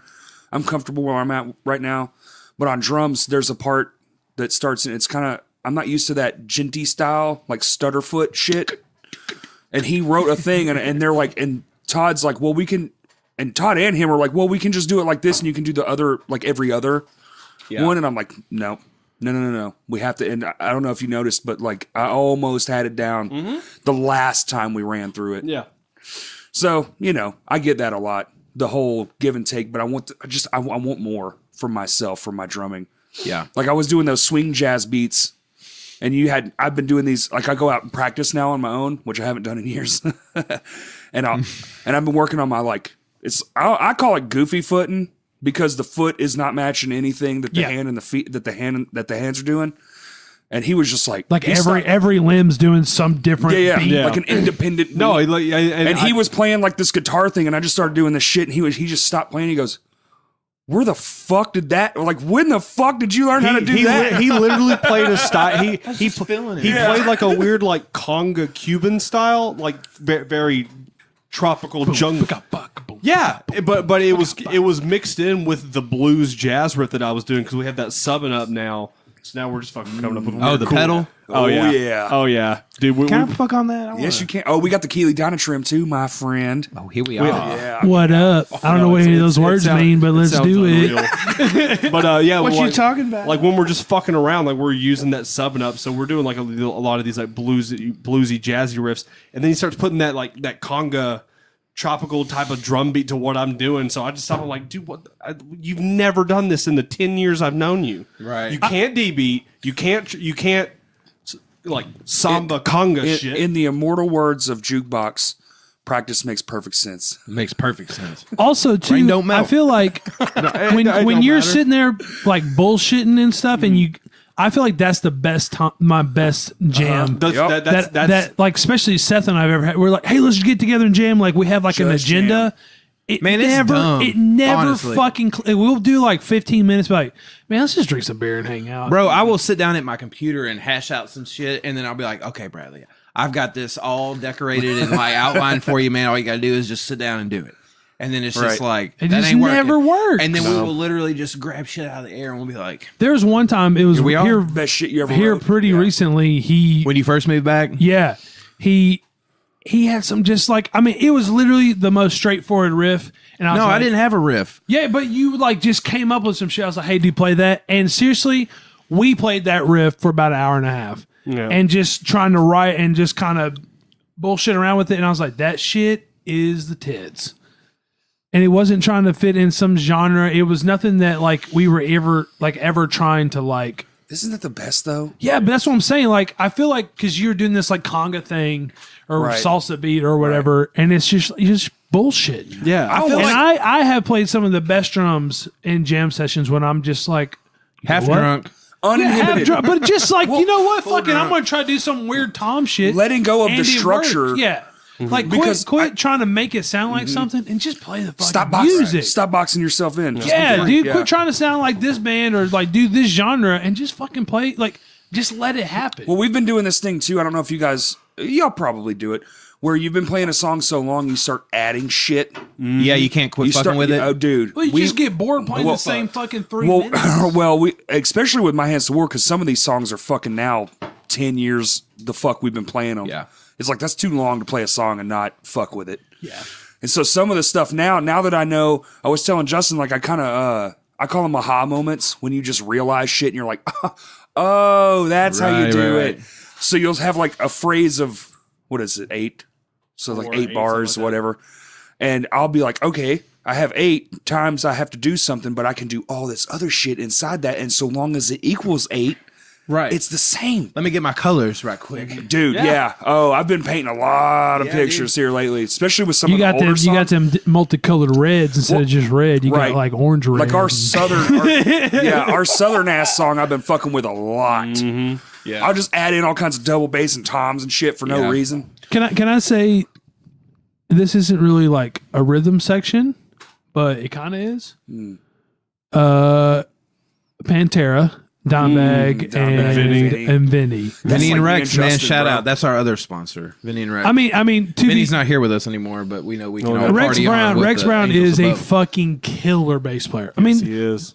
like solid 3-piece. All I'm saying is Pantera is the Led Zeppelin of heavy metal. Ooh, Yes, sir. But So, but at me. what I'm saying is I won't. I'm I not. agree. I don't want to say we're on the same level, but I feel like Seth and I work together like Vinny and Dimebag did. Dude, y'all are so good. It's so Because cool to watch you guys because play. I mean, even like on bass and when Seth's on guitar, the way when we write together, we're on like We know what y'all each are- other for can the most do. part, we're on the same page. We know what each other can do 100%, and we know Yeah. what we can't do. You know, But and I watch- feel like we respect that. Where we're like, I want to maximize what you're good at, and I want Right. to minimize what you're bad at. But I even learned stuff just from like going to y'all's practices. And you would be like playing through a song and just be like, no, hold on. And you would just like, no, boy, when you're doing this part, come in like, and you're doing this. And Bradley's like, okay, let's do it like this. Let's do like this. And I'm like, fuck, man, these motherfuckers, they don't just play the songs. They break down every note Right. of the fucking song. But Like Seth- you're pushing on that third snare hit. What? but Seth and I like that's what Then you go we watch were. it live and you're like, oh. But that's what Seth and I were like trying to do is to be the tightest. And I didn't want to be so tight where it sounded like Robotronic. Right. You know, like, Yeah, you don't want to be. oh, there's a robot. drum machine up there with bass tracks, Right. playing And- exactly on tempo. But Yeah, in our context, we were playing with a guy who has an incredible amount of talent and is Sean is one of the best performers I know. He's one of the best singers, but as far as like performers go, who else is fucking humping their guitar? Yeah, no, he's You got know? that old. And if that school, guitar like, wasn't there, Chuck who knows Berry. what else he's humping? You know? Yeah, it just When he starts doing that shit with his hands, be a Me Too and the movement Dwight in no Yoakam thing time. with his Yeah, foot, dude. the fucking leg kick and the air hump with the guitar out, and he's Yeah. still hitting notes. You're like, how in the fuck? all we had to do was give that guy a solid concrete foundation, and we could just be like, we could wind him up like Woody. right, we, right, we were the He we was were the just control to his chaos. Yeah. Yes. dude. And There were man, times he would turn around and be like, hey, slow it down. And we'd be like, you do you, bro. We got My this." favorite You know? time to see you guys was the time y'all played, and y'all thought it was going to be a shitty show. The time y'all played with 68, At Rev Room. dude. No, that for me, I have a friend that like made some videos from that show, and I look back on that and just go, God damn. Dude, y'all. Is that were- the ACB and 68? Yeah, we were. No. Yeah, we were spanking it tight, bro. It was- 68 listener. Homeless gospel choir. dude. It was electrifying. I remember watching you guys. that Neil Young song. Yeah, that was one of those. Yeah. that was one of those times where you're like watching Basically, this. if we're playing at the Rev Room, we're Well, going to be fucking hit. But that's what I'm saying. That But was that's a one of lot to their sound guy, man. He is Mark. a good guy. He's Yeah, a good he's dude. amazing. And But and that's as one a of the- bass player. He takes the extra effort on the one dude who wants to like relax. No, he's amazing. Mark Colbert is fucking amazing. Yeah, he'll come in and be like, "You want mic or DI?" And then he'll just walk away smiling because he's gonna give you both. but also, like, and he makes my kick drum Well, thumpalicious. You know what I'm saying? that's one of those shows where you're sitting in the crowd as a friend going, I know those guys. Those are my friends. You know what's funny is Like, the first holy time, shit, these the first dudes should time be I- touring no. the fucking world. may have been the second time I saw Sean, and I wasn't in the band. I saw him at Rev Room, and they played like the 1st of January. So it'd have been Craig played with us, right? yeah, it was fucking amazing. yeah. Was it I remember it was a New Year's Eve show. It was Oh, a was New it Year's Day Stickies? show, actually. Or Was it Rev Room? We played with. I think it was Rev Room, and it was so good. Was it Rev Room? Yeah, it was. It Yeah. was Rev Room. I keep thinking That was Stickies whenever for I some felt that like strong internal urge to stick it out with Sean. For me, Yeah. that was when I was like, "This is what I'm supposed to be doing." It was good. It was good. Yeah. God dang. I've never seen anything but just the three of you guys Yeah. Well, that was the to thing. start it off. Well, I saw him fucking back in the day playing Yeah. at First Southern. Like, Oh yeah. When our guitar player quit the band, we were supposed to go to Joplin. When he was do, like an some indie- tornado relief and play. a Oh, couple that's shows, right. Yep. And he just didn't show up, and it was like he had a bunch of shit he was going through, and we that happened. We played those shows without any practice, and like on a 3-piece level, we looked at one another. We were like, "This is the way it's supposed to be." yeah. Like nothing was lost, and if anything, now every one of us has more room to breathe in the song. So we tried to capitalize on that, and I think there were a lot of times where we did that, and I think there's a lot of times where we still hadn't quite worked it out. right. But I think the changing point for Bradley and I was whenever it was like, because I was a guitar player. Oh, And I was like, yeah. I'm gonna play bass for Sean. I believe in what Sean's doing. I love Sean to death. He's one of my favorite people. And then Bradley came into the fold, and we just Wrecked shit up. well, when we just quit deciding to be just a bass player and a drummer, we were like, dude, we're best buds, man. Let's fucking do this shit. Let's be a rhythm section. Yeah, dude. And that's what I tell people, like, because I work in a coffee shop in Little Rock, and a lot of like kids in the scene come in and they talk to me and they realize, oh, you've been in a band, you traveled, like, tell me some stuff, And I'm just like, look, dude, stop trying to be a bass player, stop trying to be a drummer, be a fucking a rhythm section, dude. It Work makes together. it makes all the sense in the world, dude. It really does. I feel like That little Cody. change. I feel like Cody's Dude, starting to Cody. get there too, man. Like our bassist, he came up. He was at a level, a decent level. Like, yeah, now. you keep doing that. I was like, what is that fucking noise? Knock it off. Well, he was like at a level, and now because he plays with Justin, he has to go with Justin and me, so he has to follow two different styles because he's in My Hands to War and Liam Johnny now. Oh. So he's following two. This is your bass player? Yes, he's following two different styles of drummer. My style's more loose and like caveman-y, where Justin's is more focused, still powerful but more focused. Yeah. And dude, he is like he doing good? like, dude. About a year ago, A year ago is when we started noticing it, but like the past 3 months, the past for few sure. months, dude, he's just like, oh, we'll just play it a couple times, boo-doo. And then about the third, fourth practice, he starts adding shit, and you're Yeah. like, damn. When you see yourself as an extension of the guitar riff, and you're just like, "Oh, I'm just trying to make that guy's thing better," you get stuck in that shit. No, but so when you're the- like, the "I'm other working day- with the drummer, not the guitar player," The other day, Cody or Corey had to just leave for a second, and so it was just me and Cody. And normally, me and Cody just don't jam. Yeah, he just kind of But bullshit. and we're just kind of chatting or whatever because he had go pick up Kayla or something. So I start playing a beat, and he starts fucking doing this weird chromatic walk that I've never heard him do before. I was like, "Why is this not a thing?" This is What are you this is doing? a great I jam. like him as a bassist because he's constantly he's like what you guys say. He's pushing himself forward. He's like like this part's hard. Let me just run through it 100 Right. times until it's like, as long as your interest is what's best for the song, you will kill it every fucking dude, time. he does. I believe that. I have a lot of faith in It's him. it's When you really come in the room and you're like, oh, but I'm a this level bass player and I want to impose that on this creative Yes. session, you get in the way. Doesn't matter if you're a guitar player, a vocalist, or a drummer, you get in the way. You talking about overcompensating? Well, you're just like, whatever you guys are collectively doing, I want to help add to that. but the bass I player don't wanna is take away literally Right. is It's not Red Rover. The drums are they're the cinder blocks you're laying down. And the fucking Bass is the the glue. cement is the bass. It is the thing holding the fucking blocks Hey, together. honestly, and Cody's just another up to Cody. He's the first bassist since probably Earl that we've had that when he stops playing, you're like, oh fuck. Yeah. You're like, where to go? Like it's gone. And you're looking over and he's like, he's Right. fucking Cody. I'm going to rip on him a little. He's fucking dicking off is what he's doing. What a fucking dick. rip it Cody, up. you're a dick. This brings us to our next sponsor, Cody the Dick. Magnum condoms. Cody with a big old dick. He probably, yeah. Really? He's way too pretty to Shout have a out little Cody. wiener. He's Yeah. a sponsor with his old big Shout out to pretty boys everywhere. Thanks. So basically, Big Dick Cody. Thanks for saying that ugly people have small dicks. It's Justin with a big old It's so schlong. true, dude. everyone in this room right now, minus Brian, pull your wiener out. First off, one of two things. Number one, I am a grower, not a shower, and two, my nuts are fucking huge.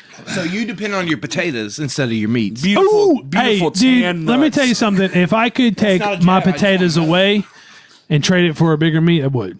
You would Really? take potatoes? No, I hate potatoes. Yeah, Take my potatoes away, Dumb dude. motherfucker. Wait. Let's be real. You mean the food? No. Okay. You're fucking nuts, We bro. don't mean food. God, I always want potatoes, dude. I was like, wait, Come wait. on, I'm man. getting Not confused. them potatoes. These If you tell me you potatoes. don't like potatoes, bro, we can't be friends, you know. Bro, you look at me Fucking and tell me this. I like fucking potatoes. Hey, you've lost a lot of weight. Yeah, but I You don't look mean good, I by still the don't way. like fucking potatoes. He 80 said pounds. it first, but I wanted to get in Well, on I mean, that. I have not seen Brad in a very long time, Yeah. and you look fantastic. Shut up. Oh, look at me. I'm Seth. I got muscles in my arms. Go eat a fucking has bag of potatoes. muscles. bro. Really? I'm just fucking around. I have, Seth used to be fat as fuck. dude, listen. Oh, I'm going to show you guys. Hey, go. No, hold on. We're talking over each other so Facebook much. Tom. Yeah. Wait. .com/period. Matt, what's up? Slash my barbecue. Look at this. Wait. Look at this. Look at this fat fuck right here. Who is it? Is that me? To do with the mutton chops. There's no way. It's No, that's me though. Look at this guy right here. He goes, that's no way that's it. That's me. well. That's me, dude. That's no way. That's promise. Here's the deal: you wouldn't Seth's recognize seen it. pictures of Seth either. Here, show this to Corey. I knew you then. I know, dude, but look how fat I was. I met you guys the first time I ever saw Sean Michelle. Dude, how perform fat was I, somewhere at dude? Stickies. Oh, 2013, 2014. probably a release show, maybe. Yes. So bad. Electric. when was y'all it did- was it the Ele- electric or the acoustic record? Dude, I was Electric. 365 Electric one. pounds at my Okay. heaviest. Because you had 365. Sean actually, because I'd met Sean like a week prior, and Sean asked our friend John and I to watch your guys' merch thing. Oh, okay. Corey showed up late or something. Okay. You weren't there at the beginning of the show. It was when they did the Electric Delta, the release show. the release show. At Vino's? No, Stickies. Oh, yeah. Yeah. Back to the Delta. Sorry, yeah, you're right. Yeah. I did show up late. Yeah, you harp on there. yeah. R.I.P. R.I.P. What? His father passed away like a couple years I was ago. trying to find a fat. But he ass was picture of the myself. harmonica player, Oh no shit. That's fucking tight. dude. That's awesome. Yeah. Dude, one time we recorded He a was, soulful tune at, yes. at a Blue Chair, and like his dad was fucking nervous about playing the trumpet on it because like there were some other horn players, but we just wanted a horn section. Like Sean and myself specifically were like real into soul music, so like we gotta get horns. So we bring in Bradley's dad. He gets in there and he's just like he's heavy on himself. He's like, man, I just don't want to let you guys down. I'm like, for real? He goes in there and he's just like tuning his fucking trumpet. He's like, and the dude's just like. He mutes a button and he looks at us. He goes, "That dude plays with his fucking soul." Yeah. I was like, "Yeah, that's Dude. Bradley's dad." And he was like, "Roll the tape." Yeah. Oh, dude. And it's one of those things where you're just like, "That's the thing. That's the intangible thing that you're looking for." Is like, technically, I don't know what I'm doing, but with my heart, when I don't let my head get in the way, That's me. Yeah, I grab well- you. I grab yeah, you right well, by the dick. When people are like, "Oh, you've got that X factor," it's like it's literally The X Factor's heart. Well, yeah, That's all but, it is. But it's also an intangible, like he said. Like you can't see someone with heart like just because you see somebody giving a passion and performance and all that stuff. It's like you can rehearse that, but there's just a specific thing that certain people Sorta. have where people are just like, "Fuck, dude." What did you? There it is. Is that Seth? That is Seth. No. Yeah. There's no fucking Bro, way. I used to God, shoot fucking donuts up my veins. yeah, you With a needle. Yeah, you I used did. to snort fucking little Debbie's. I can't. Hey. Wait, that's Kalen, Joe Max, and you? Yeah. Listen. That's like 06, bro. No, I know, dude. I know about this. Hey, you remember when we used to watch Lord of the Rings? Hey, you remember when Motherfucker, you we smell used like baloney. Fucking stink. Listen, this is Seth and I. We used to get up Eat Don Juan's. Fuck yeah. This brings us Shout to out our to next. Shout out Don shout Juan's, out to the other Don Juan's, who sponsor. should be our future sponsor.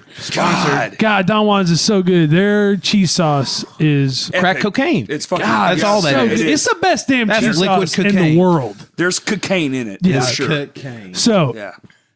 so we used to get up, eat Don Juan's, go home, watch YouTube videos, watch Lord of the Rings. Go back to Don Juan. No. then while we we're would probably watching, watch while we're Heroes. watching Lord of the Rings, we are eating Zagnut bars and drinking chocolate milk. All Bradley's trying to say is it's a goddamn miracle we didn't die. Yeah. in the early Heart 20s. disease. Smoke- We were smoke- snorting Zagnut bars and fucking. I mean, drinking chocolate smoke milk. packs and packs of Black and Milds. Like y'all were like, I don't smoke cigarette. I remember those days because y'all would smoke so many fucking Black and Milds. We were just I trying mean- to be honest with you, man. Yeah. We would don't smoke like cigarettes. packs of Black and Milds. and y'all I are mean, justifying it buddy, like it's Bradley. fine. It's just a Black and Mild. Like you smoke as many Black and Milds as I do. You fucking cigarettes. smoked 5 pack of cigarettes since you got here, man. That was the other thing is like I got done with that and people were like, "Were you a smoker?" I was like, "Yes." I didn't smoke cigarettes. What'd you smoke? I smoked Black and Milds. Oh my god! Yeah. It's Yeah. like, yeah. We're real That's how I OG. feel when I'm trying to go to sleep at night. I'm like, oh crap! I'm gonna die at 55. Here's how I'm I not imagine, making it. I'm not making it. Here's how I imagine your sleep. Hey, to be fair, I don't feel like I ever slept like that. I was like this. Bradley always No breath at all. Bradley is a poster boy, son of a bitch, man. For Like, fucking sleep apnea. no, because it doesn't matter what's going on. Bradley sleeps good. Bradley's That's got Earl. easy conscience. fuck Bradley. y'all, bro. Bradley's gotta go How? easy. What about you, Brian? Are you easy sleeper? Okay. Hey, The only hey, time I Me and easy Brian sleep is live on together. I hear him in the Benadryl. kitchen all hours of the night, man. let me tell you something. Making Have you guys fucking sandwiches. ever heard of the Enneagram? The Enneagram? Yeah. Yeah. Wait, what is it? What are you? Hold on. I'm a hold on. 9. Let's the calm that down. Enneagram. What is it? Are we talking about Enneagram? Yeah, dude. Okay. Wait. What is it? The It's a personality Enneagram. test. It's a personality test. Oh, the test. Oh, yes. I thought you said Indianagram. Hey, I before was we like, get there, what the let's fuck? pause.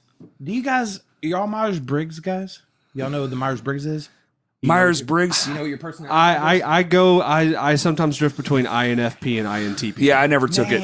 No, I know what it is. Is that the mediator? Talking to the microphone. Here's the deal. Which one is it? Every INTP I've met has been a sociopath.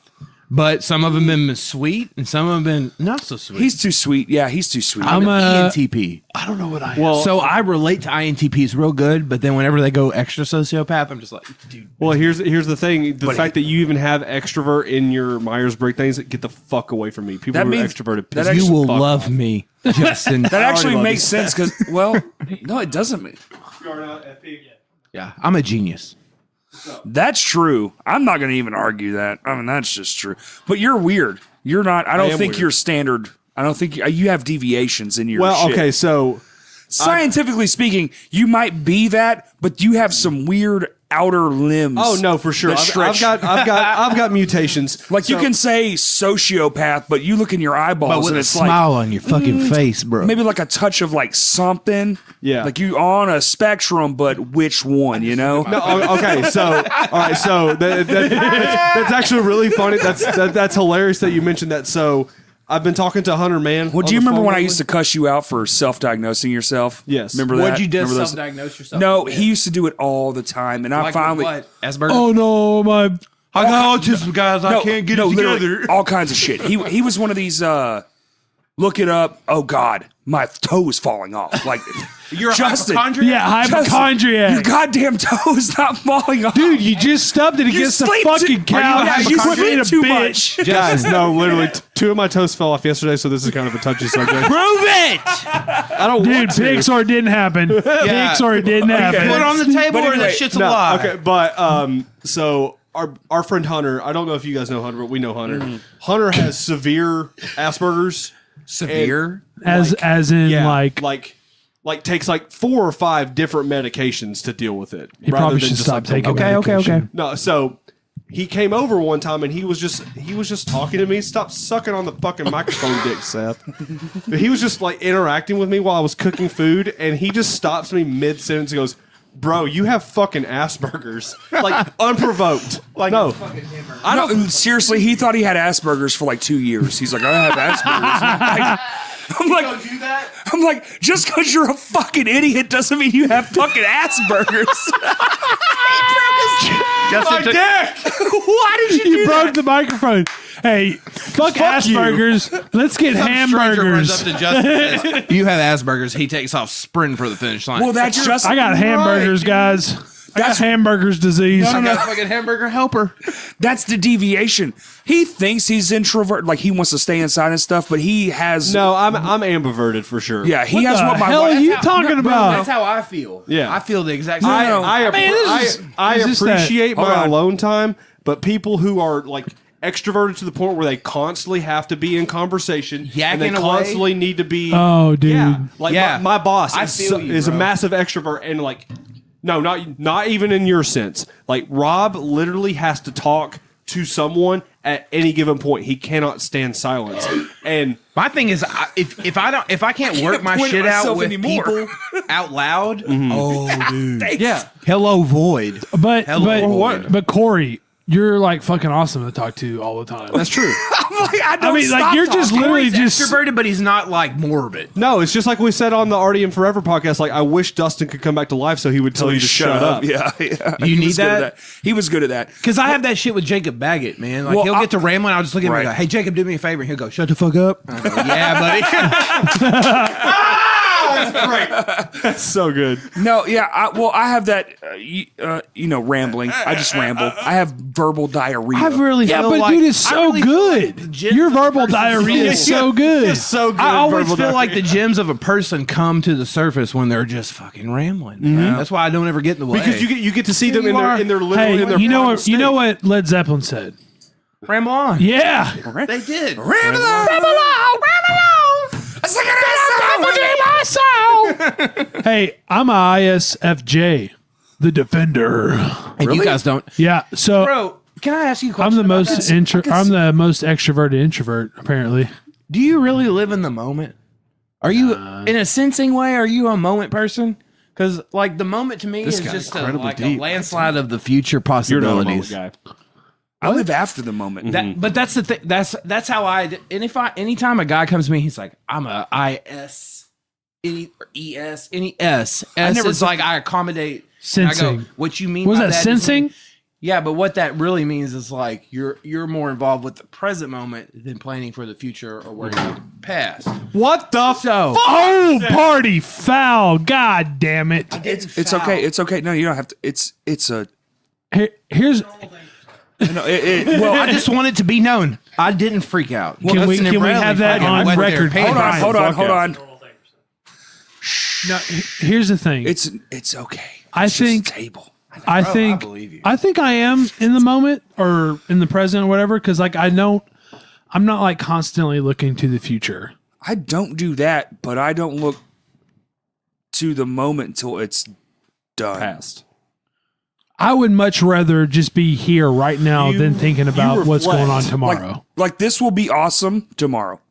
I'm Yeah. having a great time, but tomorrow this will be be better. even better. When you're sober. No. I'm not drunk, but I'm But you okay. just did a hand motion. Yeah, I'm you not just drunk. I'm not you're good. drunk, You're I'm good. good. No, I'm done. Yeah, I'm solid. girl. Actually, one more, and we're gonna be fucking partying. It's always been.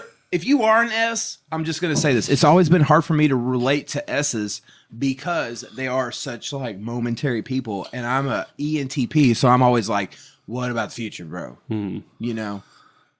I like that, It's but I don't stressful, plan man. for it though. I like looking but into the here's- future and but going. the thing "Man, is- we Think know, about man." personality type. This isn't exactly how I want to be. This is just how I am. But I think the thing with the Myers Briggs is it's good. Well, how many types are there? 16. Yeah. Okay. But also with the is- Enneagram, I relate more to the Enneagram than I do Why is that? because when I I feel like it does a better talking about, example like- of explaining things, or I think because it gives you an acclamation personally, for I think- positive or negative growth. I think personally it's better for me. And I think with like the Myers Briggs, it's more like as in like a group setting, maybe. yeah. I numbers and colors? Well, no. Well, no, just numbers. So you I know what There it are is. things you can learn in the Enneagram that the the Myers-Briggs is not going to divulge. It's a lot Yeah, more, it's like, a little more in focused. depth. Well, I feel the like. fact about the Enneagram that's so beneficial is it gives you, it says, this is your base personality type. And when your personality type is acting in a positive manner, it looks like a this. And when it's acting in a negative way, it looks like a this. And so it gives you kind of a game plan of like, oh shit, I've been doing this shit. And that's been You start kinda negative. focusing on yourself. So Yeah. I need to like acclimate myself in a more positive way so I can get free of that stuff. So to answer your Myers-Briggs original don't do that. question, Fair enough. Yeah. I don't remember what number I am. Okay. I've taken it twice, and I want to say I had different results, but this was also years and years apart. if you I'm a take sucker if you for take the these personality tri-type tests, test, bro. Tri-type. The only one I that's ever the best did one was, because that's where I figured out what I actually am. Okay. ironically. But as on the Enneagram, I'm the peacemaker, and on the I can see that. and on the Myers-Briggs. Myers-Briggs, I'm the defender. I can see that. I can see both of those. Bradley's the guy that if you were ever the leader of the company and you wanted guys to have your fucking back in the fucking warehouse, that guy would have your back. Yeah, He'd be up there hooving people, man. you're the Just be like, lion. get back to True fucking leader. work. You're the lion. I got your back. yeah, and also, yeah, I don't know. What I was gonna say. A leader and a sweetheart. Yeah, What's your Enneagram number? 9. 9? Okay. Well, You guys don't know what yours are? I can't I remember. never took off it. The only one I ever took was I told him one day my political stat, and he was like, maybe. And I took a test, and I was like, yo, and I sent it to him. I was like, it's exactly what I said. on the Enneagram, I'm a 6, and the only thing that really convinced me of that was that there were 2 factors that convinced me that I might be a 6. Isn't was that basically like a new version of the astrological? no, Okay. no, man. This is Maybe based that's why I on didn't like take data, science. collected data. Yeah. So it's basically like trying to map your mental process. Shit, you're where, right. like, You're when right. You're at the top. Yeah. You're at the gut. the 9 is basically it can be any number but a 9. I'll tell you what my Enneagram did for me. I It can made see me that, though. embrace my morbid sweetheart. sense of humor in a way that's been beneficial to me and my humor. The 6, there's like 2 6s. There's the 6 that goes with authority that gives them security, and then there's the 6 that like goes against authority because they're going to take their security away. Which one do you think you are? Me, Yeah.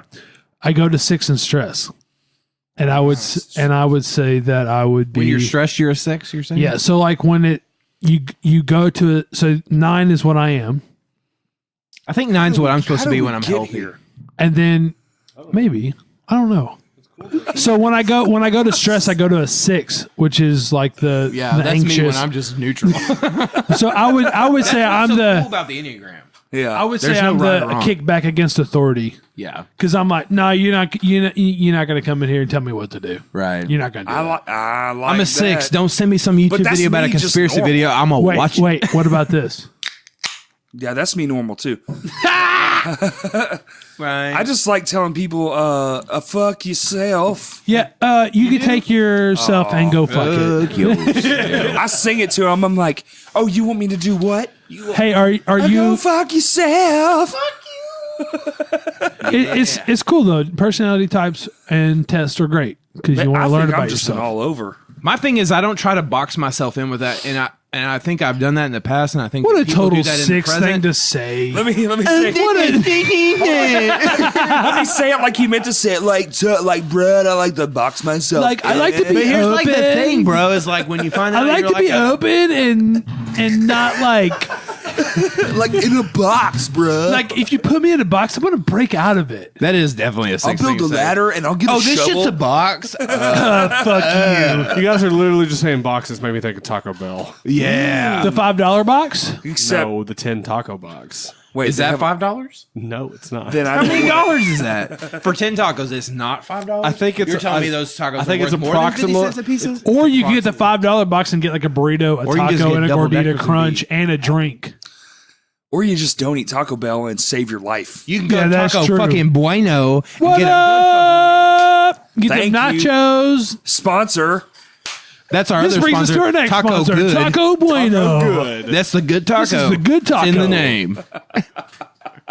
Thank you, Taco Bueno, for serving Bryant for About 3 Over- 4 fucking years. Here's the over deal. 5 years. years. Yeah. Here's the deal, guys. Can you guys tell me your favorite rhythm sections? Like when you think like I want to write a song and I want to get it down to its nuts and bolts, like what is the band? Maybe not rhythm section. What's the band that you're going? That's my standard. That's what I feel like I resonate with, and I want to move It's forward. not even my that. it's not even my favorite bands. And it's not even like at the end product is we sound like that band, but we apply their ethos to our band, and we get a whole different unified thing. dude. We already said it. E-Tid? No, not even them, dude. Because they changed drummers too much. They do.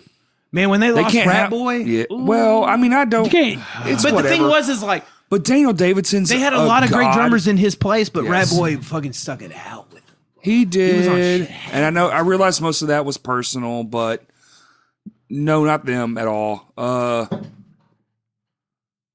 Dude, the Zeppelin. Really? That far back, huh? The shit I listen to, I don't view them like.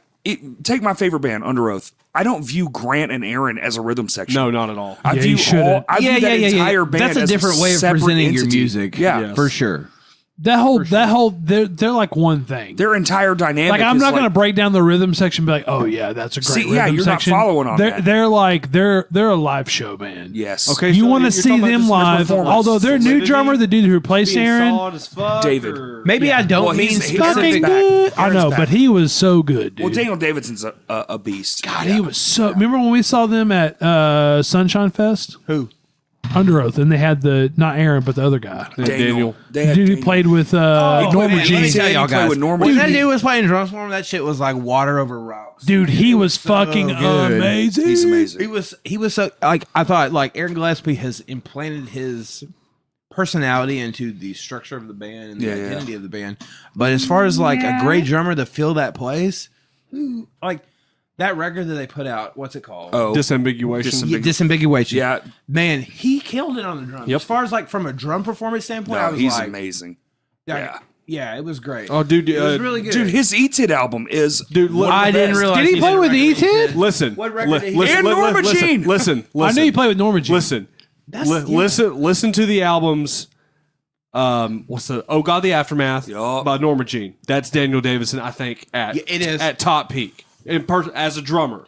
Man. Oh God's drumming New is Junk Aesthetic. no. No, that was Legs. No. That was legs. That I was see where Legs. you're no. New Junk was Rat Boy's last album. He was on New Junk. Hey, New Junk's pretty good. I saw bro. Norma Jean right after Oh God came out, and I just remember that drummer just being like, "Bom bom bom." Here, I'll just listen to the intro to Tarantula He was the conductor. They got a Grammy nomination for that album. for the Yes, they artwork. did, for the artwork. Who did? For the artwork? How do you Norma get a Jean. Grammy for the artwork? For The Ryan Clark from Demon Hunter. Demon Hunter. Him and his brother did Invisible Creature. Does that even make sense to get a Grammy for artwork? Yes, it'd be like what? It'd Bradley, be like what getting the an fuck Oscar. do you think music is? God damn it! It's artwork, bro. Yeah, it'd be like winning a fucking Oscar for sound design. Oh, you did makeup? That's not. Okay, so the top three. So Daniel Davidson did Norma Gay Jean dum up dum to- dum dum dum dum dum dum dum dum He did up dum to, dum dum dum you. He did up dum to, dum dum dum. I'm sorry. Go ahead. Sorry, dude. There's too much beer in the veins. Hey, I I want you. I want you to keep going. he did up to Redeemer, but Oh God, the Aftermath is my favorite drum performance of his. He did Disambiguation. Yes. Tarantula is a particular. That's not Tarantula. Dude, I rocked this album when it first came out. Fucking all the time. The timing on that song is weird. But and then he drummed on Low Teens by Every Time I Die. What? I did not know that. Dude, and they recorded with Will Putney at the Machine Shop. His drumming on that album is so tight. Yeah. On Low Teens. Dude, just Oh, Low Teens is the shit. the bonus track, Skin Without Bones, and then the song Awful Lot. Those two. Yeah. Woo! Yeah. I didn't realize he played with like all these big ass bands. He played with the three biggest underground bands in like the underground music scene that we like know from like the mid 2000s to now. So, and they were? Norma Jean, Under Oath, and Every Time I Die. Oh, yeah. Like Well, those are probably the most hardworking bands in that scene, too. oh, by far. No one else is fucking like Every time I die, Norma Jean. I'm not trying to discredit the other work that the other bands are doing. But Exactly. if you're trying to tell me that another band's worked as hard as Every Time I Die, I'm Wrong. gonna laugh in your face. When he toured Because 200 I may not be days in a that year. scene, but I know better. There are people that I know that I went to high school with that understand that I like heavier music, and they know who Every Time I Die is, and they still see them in interviews. They read interviews and watch videos, and they're like, yeah, like this isn't my style, but fuck, these guys work hard. Yeah. No way around it. Yeah. That's the thing is like there's an element in your band's career where you're like you need to like present your talent to the world. Mm-hmm. And then it's like we've taken notice of your talent, now you need to show us your work ethic. You know? And I think Every Time I Die has been a staple of that work ethic in the scene. Solid climb. Dillinger They may Escape not be Plan was getting the same any way. bigger, but they're maintaining themselves. Yeah. And they're consistently being able to go out and scream and riff all fucking night long. Yeah, and be able to get some paid of for them are almost 40 and they're going harder than they ever I have love it, before. man. They go harder than I want to. Yeah. When I was in community college, I was listening to Every Time I Die. This is like 0506, and I had Hot Damn and like Gutter Phenomenon. Yeah. And I was just like, I don't even know how they came up with these songs, but I knew that like there was magazines giving them props, and I was just like, Listen, that's my shit, man. I like those just constant riffs. listen. As someone who appreciates that album as much, and Corey and Todd and I have discussed this, and even John, our other guitarist from My Hands to War. If you took the production on Gutter Phenomenon is one of the worst produced albums. It's not that great. It's not good, but the songwriting is at a fucking all-time high. Redo it. If you took the production of, let's say, either X Lives Or New Junk. you could take any other album's production in their entire career, and if you just put that production on the songwriting on Gutter Phenomenon, like that's Keith when he finally came into his own as a vocalist. Like there's some video where him and Jordan are reviewing their own albums, and when it comes to Gutter Phenomenon, they're like, oh, like 5.5 out of 6. Easily. What the fuck? But 5.5 out of 6. That's pretty good. yeah, well, but they're rating their own albums, and Keith was like, "Oh, he's like that album's the one that has Champing at the Bit with Daryl from Glassjaw, right?" And Jordan's like, "Yeah," and he was like, "Yeah." He's like, "That song's amazing." So like, I don't know, man. It's just I just wish they had gone to a different producer, and years later, they talked about this. They're like, we almost broke up after that album. Which one? What the fuck, Brad? I'm out of here. What's going on? And this podcast is over. Okay.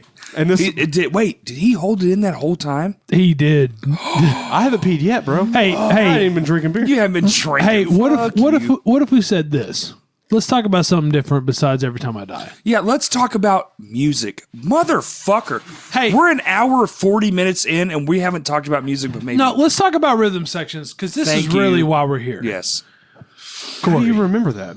And the fact that you're moving away and I'm sad in my heart. Yes. Yeah. But I will say I'm really happy that I got to come see you. Me too, buddy. I'm very glad this got worked out. When Seth texted me, he was like, we're tossing around these days. I was like, literally, whatever works. I will make shit happen. No, let's talk about rhythm sections. What we want to talk about. I think What Me and makes Justin- what about what makes a good rhythm section? well, understanding each other is Understanding each other. other, the ability to play off each other, Yep. and to play off each other's strengths, especially. Well, I think ironically, me and you became our own rhythm section because we just kept going through bass players. And me and Justin eventually ended up just being like, "Hey, it's me and you. Let's be like, let's be our own version of what a rhythm section would be." And now we're so tight together that the bass player almost has to like earn the spot. Yeah, to, like, for sure. To even be in the Which- monitor. Well, I honestly feel like that's how Seth and I are. I feel like our dynamics are Or a is lot very Seth same. and I is? Yeah. Seth and I are. Oh, I left my beer in the fucking bathroom. I think What about no here? I Got a think solution. what makes a good rhythm section is they basically set up the front man or the front man guitar player, whatever the thing is, or both. Right. Like take Led Zeppelin. right. It sets it up to be like we're holding it down. You guys do your thing.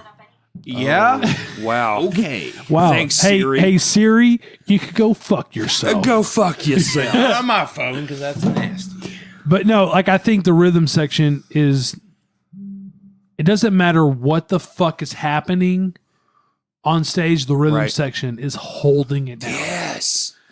because it is literally holding. It is the glue that holds the man together. It's not a metaphor. It's a Dude, literal thing. you're the one that beat that into my brain.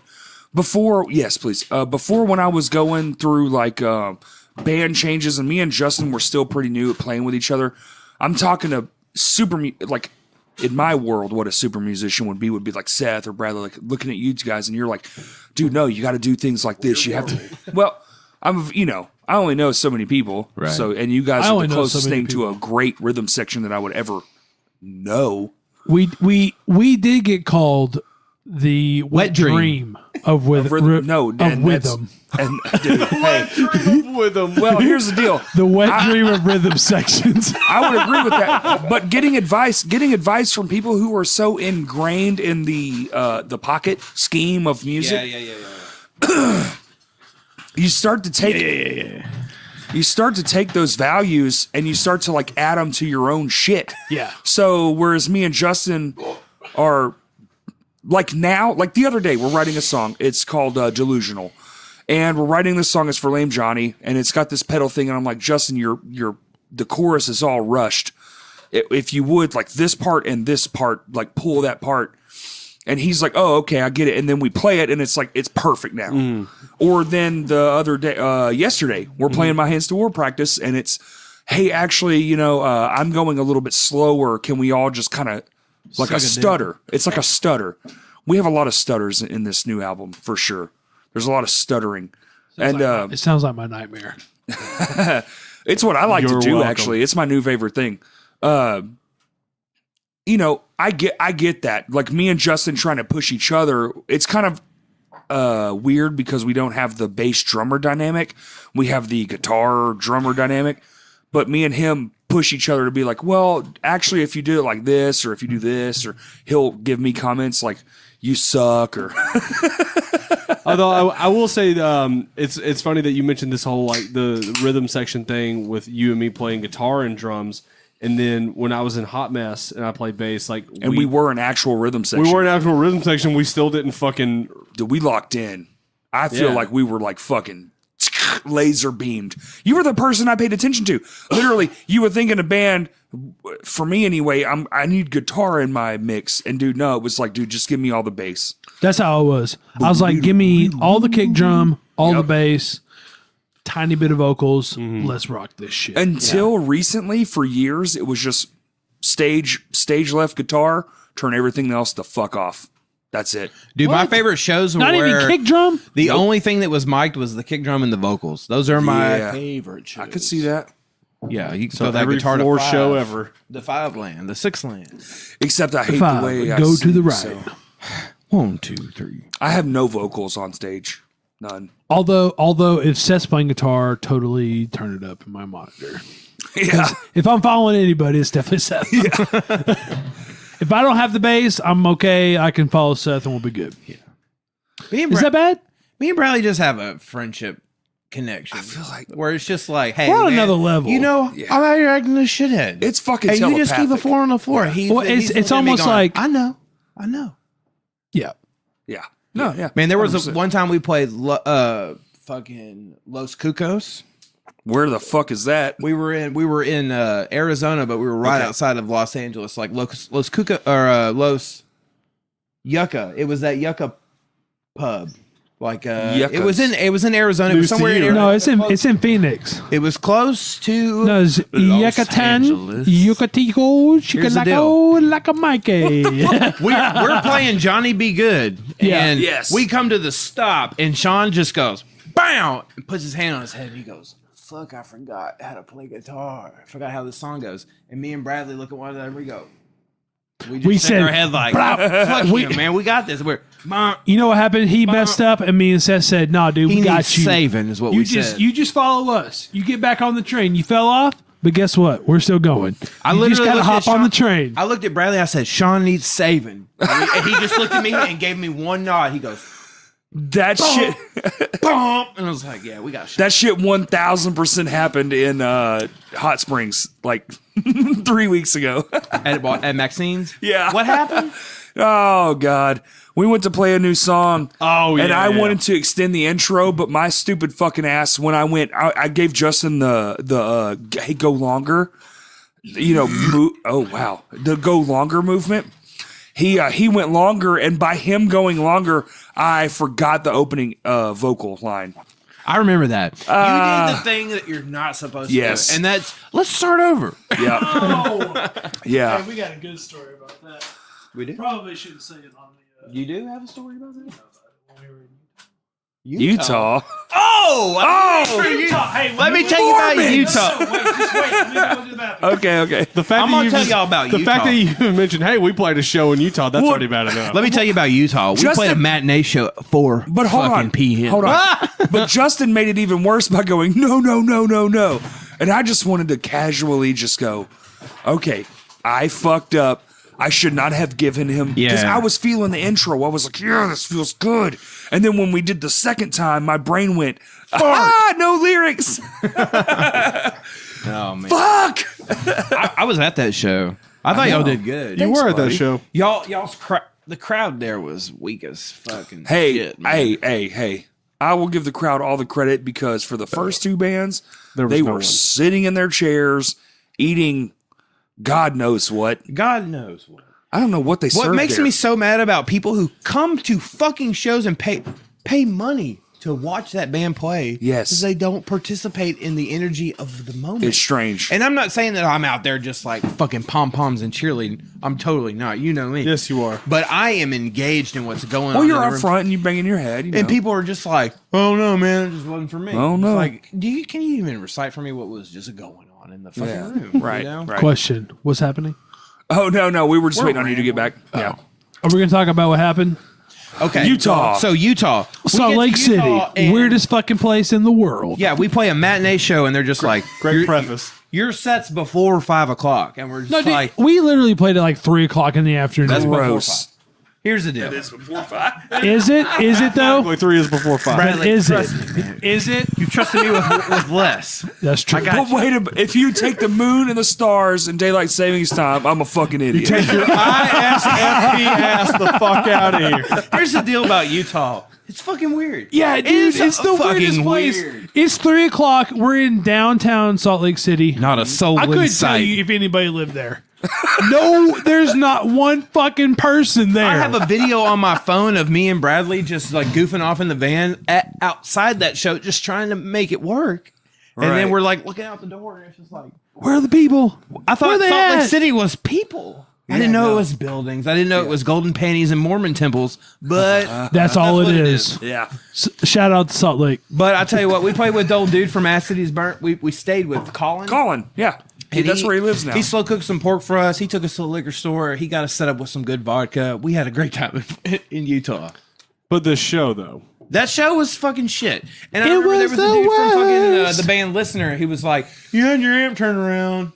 Listen, That's the not how you singer- get the best sound out of it." It's like, sometimes turn the amp frontwards is not how you get the best sound out of it. Hey, sometimes you just need to learn how to run sound. Ting ting. There's so much happening right now. Holy fuck. I don't know why that was so funny. He's like, hey, you just need to run sound. Boing. Hey, But like, I have not been able to shake the weird vibe that I got from Utah, Salt Lake City, Utah, from that experience. How long ago was this? That was Couple years? 2014, 15. 14. 5 years. Also, backstory. I thought that was going to be my last tour, not with Sean, but fucking forever. Forever. I thought that was West gonna be the Coast last can one. suck a dick. God, it I sucks. thought I got this girl pregnant. It turns out she was just a liar. But I was like going around the West Coast, just like, this is it, man. Yeah, it Better was the take in worst. It was fucking the worst. Las Vegas, fucking Rancho Cucamonga. Also, that was I realized how much, that was the tour you quit driving. yeah, I was like, I'm not driving ever again. But Bradley then all went that out on Jake that tour. drive and We then you did start not. driving again. I've been in the van one time when We Jake did drove. not. The trailer the was back hooked. One person in The our crew trailer said, was "Jake." hooked up to the van, and he's heading for a tree line. And I was like, "Why?" One, When Bradley says why tree am line, I? he means fucking forest. And I was like, "Why am I in this van?" And two, why is he driving? Wait a minute. Why are we sitting in the back on. like good Hold on. Take us to where we're going, Jacob. Hey, weren't you asleep? No. No, I was wide awake. Fucking away. And he just says, "Okay," punches the gas to the floor in the middle of a fucking pasture towards a forest. And I was just, A pasture full of cars and campers. and I was like, "Why are we here?" Jake's Like, foot why had am his I in foot this on the van? gas. Sean's foot had his foot on the brake. And we're in Yes, the back just going, Jake's like, I want to go home. Oh my! Tired of being in Kentucky. We were in Kentucky. Yeah, that was. We're at What part? Ichthus What part? Festival. And What the part? only saving grace about that was the drummer from As Burn came out and he was like, hey, we didn't know he was going to be there, but he was managing for Emery. And he was like, Oh hey, yeah, that was you yeah. want to come drink beer on the bus? And we were like, Aaron. 1, 2, yeah. Yeah. Please. Yeah. Please, after this harrowing. And he's And a our great manager was trying to chef. court this one girl who was not interested. It was terrible. It was a big mistake. Let me This tell you won't be out yet, but this will. He's actually going to be here this Saturday. who. ACB. Aaron and Cody are coming. They're doing a They're playing the living house room. show, right? Yeah, Where are they house playing shows. that at? Are you going to go? I can't say. Well, I guess I can say now because it won't be out by then. Don't tell me the house. Are you going to go? Yeah, I just bought my He tickets. literally ordered the tickets I'm right before you actually. got here. You going to hear some Hawk Boy songs? So wait a minute. Question. Gotta get out. This may or may not be out, but he's going to come on here and do a podcast. With me. Oh, I know you're freaking stoked. I am stoked. I see. Hopefully. I see Cody and Aaron all the time. Yeah. Well, And they when we live were in in your Nashville- town. Ow! We are talking over each other. Here's the deal. I just slammed my goddamn. Yeah, we are. I literally just slammed my goddamn pinky into this nice table trying to get that beer off. This table is nice, but is ripping my jeans. What? How? You got your? Are you standing on your tippy toes? Maybe. He's been doing it the whole time. Just These chairs are designed, sir, for minimal access to the bottom of the table. If you would lower your feet. Hey, shut the fuck up. Hey, but let's talk about this though. Go. Rhythm sections. Do it. Black Sabbath. Black There you go. Bill Okay, Ward, I'm going to Geezer Butler? intervene. Tony Iommi was a riff lord, but Yes. without Bill Ward, he ain't.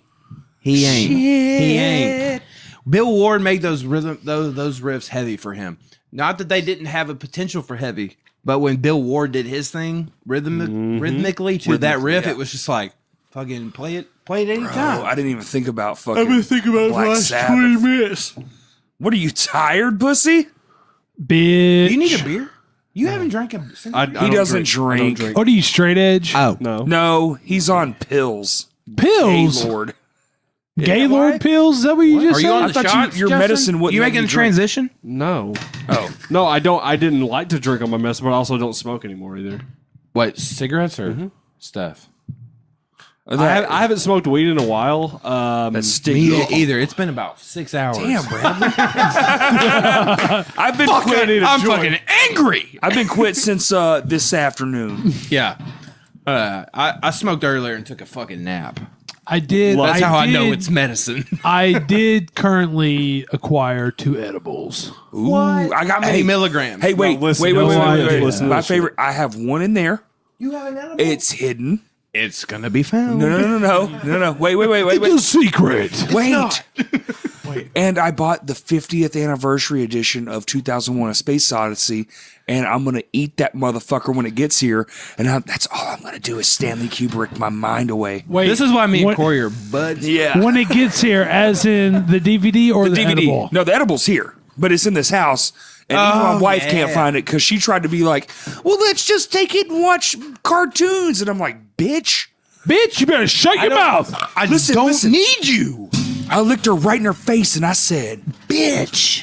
Bitch. You said that? You said that. You said it You right. said it like that. Oh, if y'all know me and Did you do Kaylee, I this? said bitch.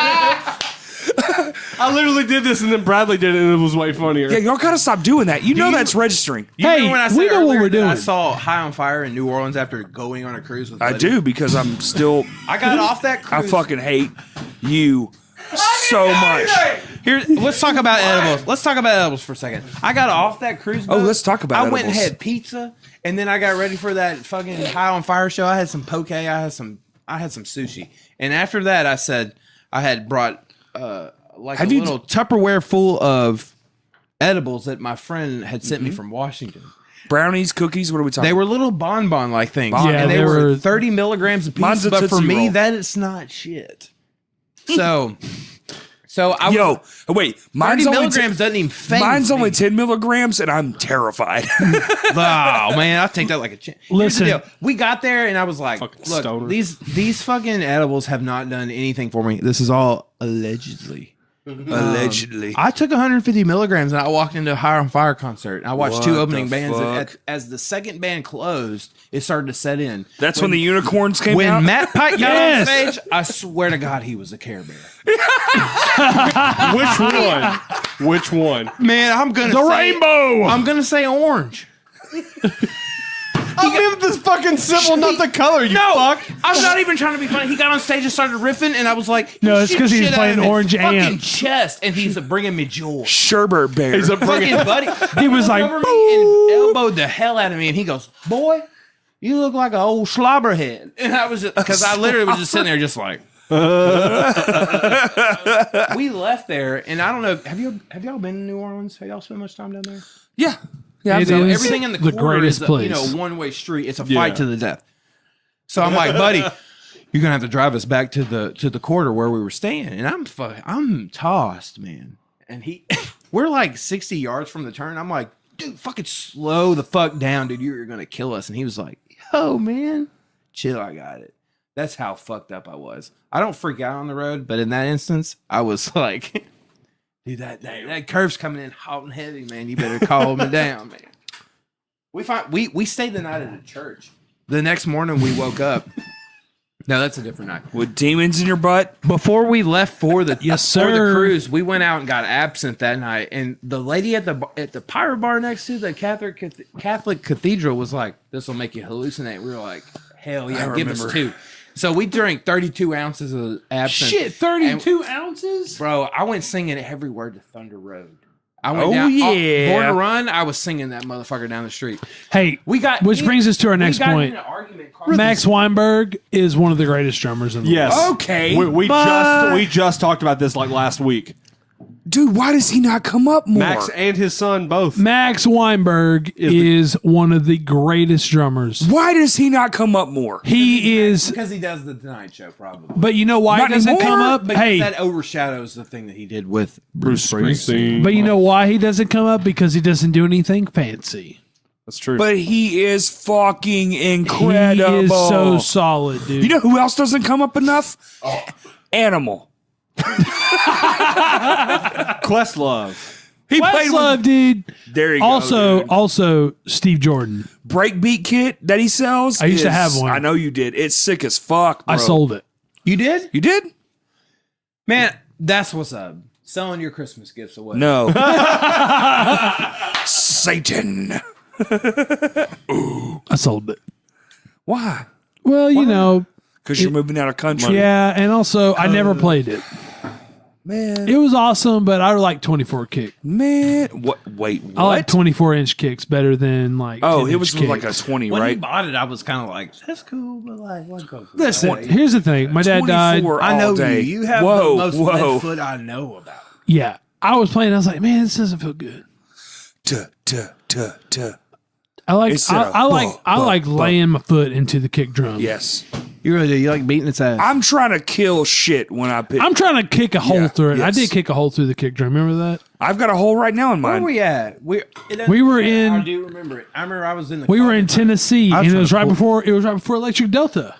We were video? in California. I thought. No, No, I know exactly. because what you're John talking about. Kellum was there. remember. Shout out to John Kellum. What's up? Shout out John Kellum. Shout out Trump. Shout out conservative America.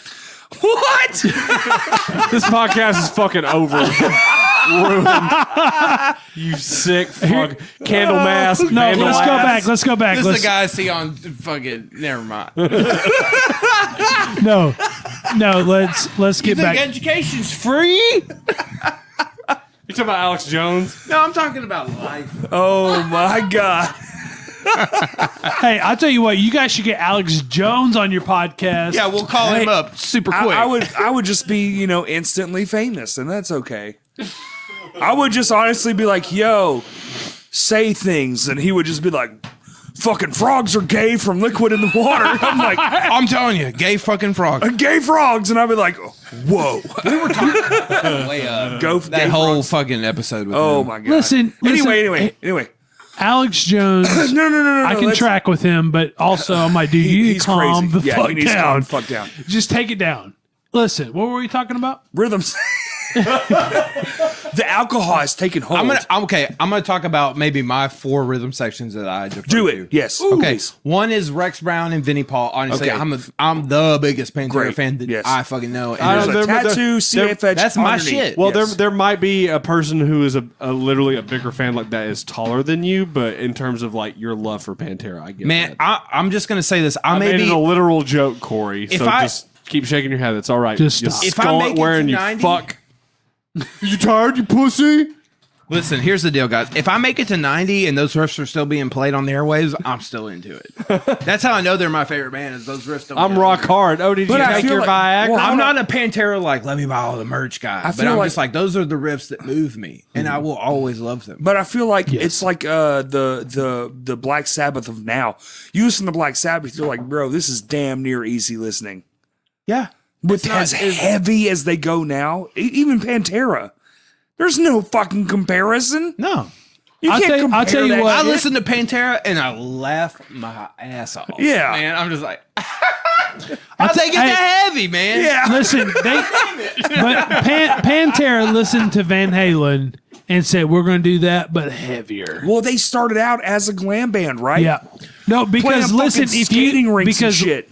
at the barbershop I've been working at, we would listen to Van Halen, and I would listen to Van Halen and be like, "I totally get Pantera." Yeah. Because they literally their roots. listened. They listened to Van Halen and said, "Let's do that, but heavy better." as fuck." Yeah, but better. All right, next. Go. It's them. It's Timmy Comerford. It's Brad Wilkes from fucking Rage Against the Ooh, yeah, love damn! them. I forgot about Those are the that, guys that dude. do all the little things right, and Yes. it makes a Yes, huge impact. yes. Great Also, one. I think Brad Wilkes is a great drummer, but Tim Comerford is a very underrated bass player. Man, he likes for to sure. get freaky. I would have sure. never thought of that. Yeah, yeah. 100%. Really? Yeah. For me, fucking Nate Nathanson from Converge and their drummer. Oh, Ben Nate Kohler. Newton and Newton. Ben Kohler. I know that like when I was playing bass, that was definitely not the style that you would be reaching for, but I just knew those dudes had a special connection. Like I would listen to Converge and be like, they figured their thing out. They know how to write a record in fucking 2 months. What were you going to because point at me they're for great. about Converge? Who was the band that hated us? Was it Converge? No, it was Confide. Confide. No, Dumb. no. If we were even in the same arena as Converge, I would shit my pants. Hell yeah. I used to be the guy that I Oh, Confide fucking hated us. yeah, I can't anyway. tell you what hardcore and metal. Let's get a shout out to Confide. Fuck you guys. In that war, fuck Converge you stands- and your stands on stupid the ass top. band. Yeah, well, I don't even know who you are, but you yeah. suck. Well, Converge for me used to be just so chaotic and noisy, and I couldn't understand Jacob Bannon's words, so I wrote them off.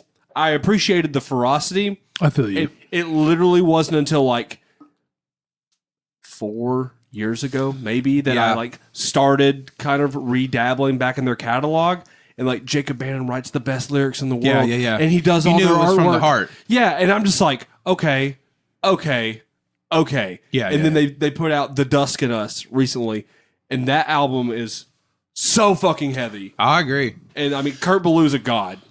I can't Like, get he knows how to into take like a Led Converge. Zeppelin riff and make it the heaviest thing, but like you- an but you- avalanche. I cannot get into Converge. I feel can't that. listen to them, but I can appreciate them. Yes.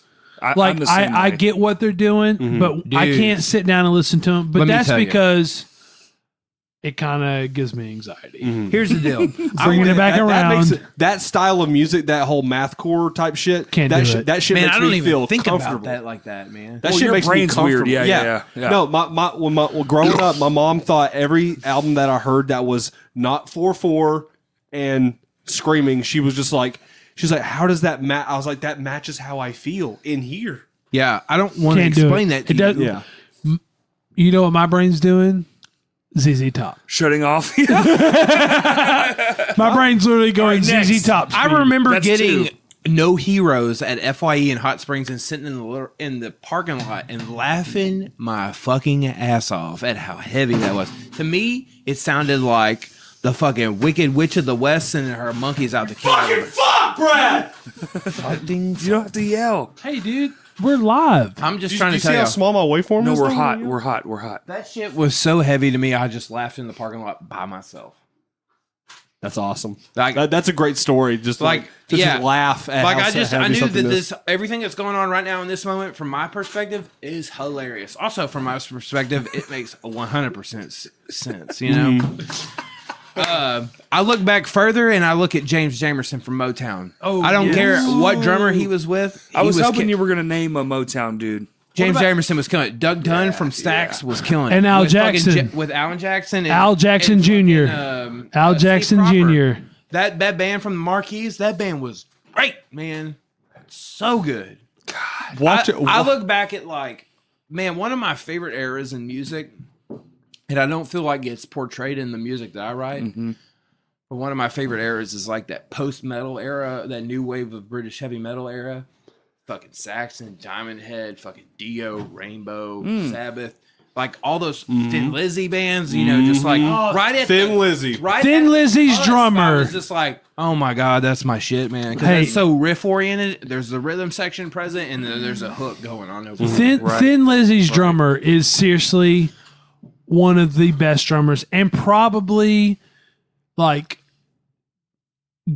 birthed metal drumming. I definitely feel like he had something to do with the 80s glam metal that Yeah. came about, because they were the first band that were like, let's have two That's an fucking interesting- wicked lead guys who play harmonizing solos, and that kind of like set the table for what would become 80s The glam 80s metal. hair metal shit. And Yeah. I'm here to tell you, I like a lot of that stuff too, man. I like it. I'm here to I tell ain't- you. I'm not hating. But I'd rather Thin be in the Lizzy's drummer, ocean. man, he is. Oh my kidding. gosh, that dude can write some drum riffs. man, that drummer can write some guitar riffs too, bro. So wait, the drummer wrote most of their shit? No. Just his contribution to whatever was currently going on was well appreciated. Yeah, he was like ahead of his time. It was like ahead of his time. Okay. Like he was doing metal drumming before there was like metal drumming. Yeah. Right. He was doing metal drumming over like just your normal Yeah. hard rock. When you go back and you look into like what music is done, especially at the cusp of the 80s and into the cusp of the 70s and into the 80s, it's just kind of a crapshoot of like what could have become of that. When the dust settled, it could have been anything, but it was black metal, it was thrash metal, it was fucking glam metal, it was Hold all on. these great things. And like for me as a metalhead, I'm like, I love every single one of those things. Hold on. Okay, so I could say Flea and Chad Smith That's a great rhythm from Red Hot section. Chili Peppers. It's not bad. And then you've Pretty got monotonous. It's not bad. It's not Okay, bad. but- It's not bad. but- It's not that great either. and I could also mention Geddy Lee and Neil Peart from Rush. That's true. But they're more on that progressive spectrum. It's hard to lock them in with rhythm. What about Mastodon's rhythm section. Oh, come on! That band is not oriented towards their rhythm section. That's That's the true. only. That's the only negation from that. that band's geared towards Brand's drumming and Yeah, Brand's a fucking amazing and that drummer. band is cool as and fucking. oh no, shit, you're though. not wrong. What about Les Claypool and Larry Alexander from Primus? Like technically cool, but, But like, they did they are a rhythm influence section. musicians after them? No. In throws? Nah. That's my Okay, only well you can just literally just fuck yourself just because. I think point your John finger Paul at me- Jones I and fucking John agreed Bonham. with you, you dick, you fucking shitbird. What the fuck? Just because we talk shit about each other. Oh, fair enough.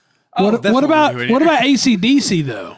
AC/DC had Nah. a great drummer. Their drummer. Drummer and guitar player, though, right? Yeah, but the drummer those was also riffs- a fucking You creep. didn't like the riffs? No. I'm saying like as a rhythm section, were they? Yeah, because they were cool with going. But you didn't. Because you Drummer, gotta have solid people with the as discipline fuck. to not go, oh, that's space No. I need to fill. I agree with the drummer was solid as fuck, but even in like the production value, the bassist is way Okay, fuck here's down the at thing, bottom, though. bro. Here's the thing. That's not on the basis, though. Wah. Let's be fair. No, here's the Some of thing. production He was. and people who produce. If you really Wah, listen, now. if you really listen to AC/DC. AC/DC, Yes. the bass is so good that it's out of the way. You don't even listen to the bass, but that's It's like so good it's invisible. yes. But Man, he's people but used he's to tell me that holding when I it was a down. bass player. I used to suck my cock. but also the drummer and all the guitars is so tight and so good. I don't even care. It's but rhythmically it is really good. Okay, what's one more? A rhythm section? Yeah. Oh fuck. Let me. We need to wrap this shit up. Oh, what is it?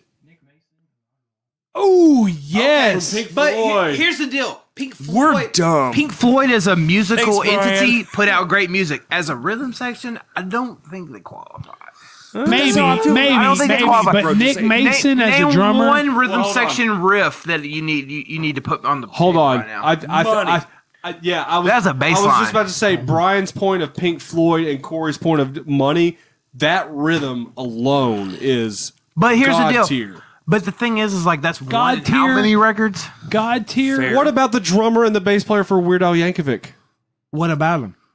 They've been playing with the fucking guy for 40 years. Oh, They can Yeah, play well, I can anything. play with my dick for Okay. fucking years, but ain't Yeah. nobody talking about that. Yankovic. He's a good We'll talk about it. Hey, He's been- I mean, To be fair, I've listened to Al Yanka Dick, and and I could tell you jack shit about his rhythm section. That's how good they were. in other words, hey Justin, fuck you. Like all the people we talk about, you bring up Yao, Yeah, fucking Al Yankovic. Let's Yankovic. talk about modern bands with great rhythm sections. What Ooh. we got? What do you got? I will say this. Wait. As much as I don't What do you mean like by modern? the Foo Fighters, their rhythm section, them as a band, they do all the Fighters. little things correctly. I do And like it the makes Foo a big Fighters. difference. But I'm tired of hearing them. I want to go on record and Second say I time. do like the Foo Fighters. What about That's my favorite band. Yeah, they're not my favorite band, but I Nirvana rhythm I section. love some Foo, bro. Okay. Nirvana rhythm shit. section. Chris Novoselic and Dave Grohl were great. But There's I would say I was listening to Nirvana when we were on that West Coast tour. I know y'all all discovered Nirvana at that point. Shut up. Fuck you.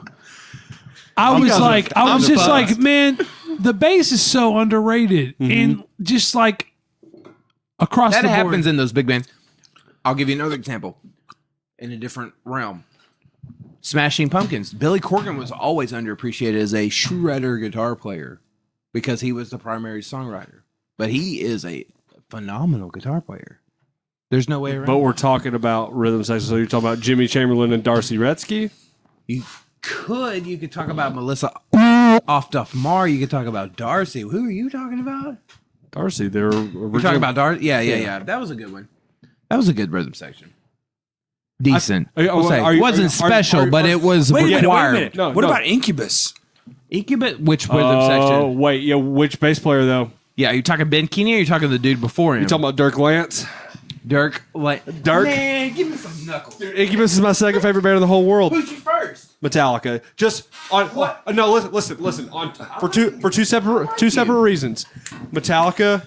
It went from both of you. Metallica to Incubus. I like you. No, well, Metallica taught me you could play songs fast and heavy, and then Incubus told me that you could slow it down and you could experiment. Have you ever seen? But did you listen Incubus to Load and live? Reload, which is I saw experimental? Incubus when they released "Crow After the Murder" at the Pyramid in Memphis with Dude, Ben fuck Chloe. you. I will take that. I do like Incubus.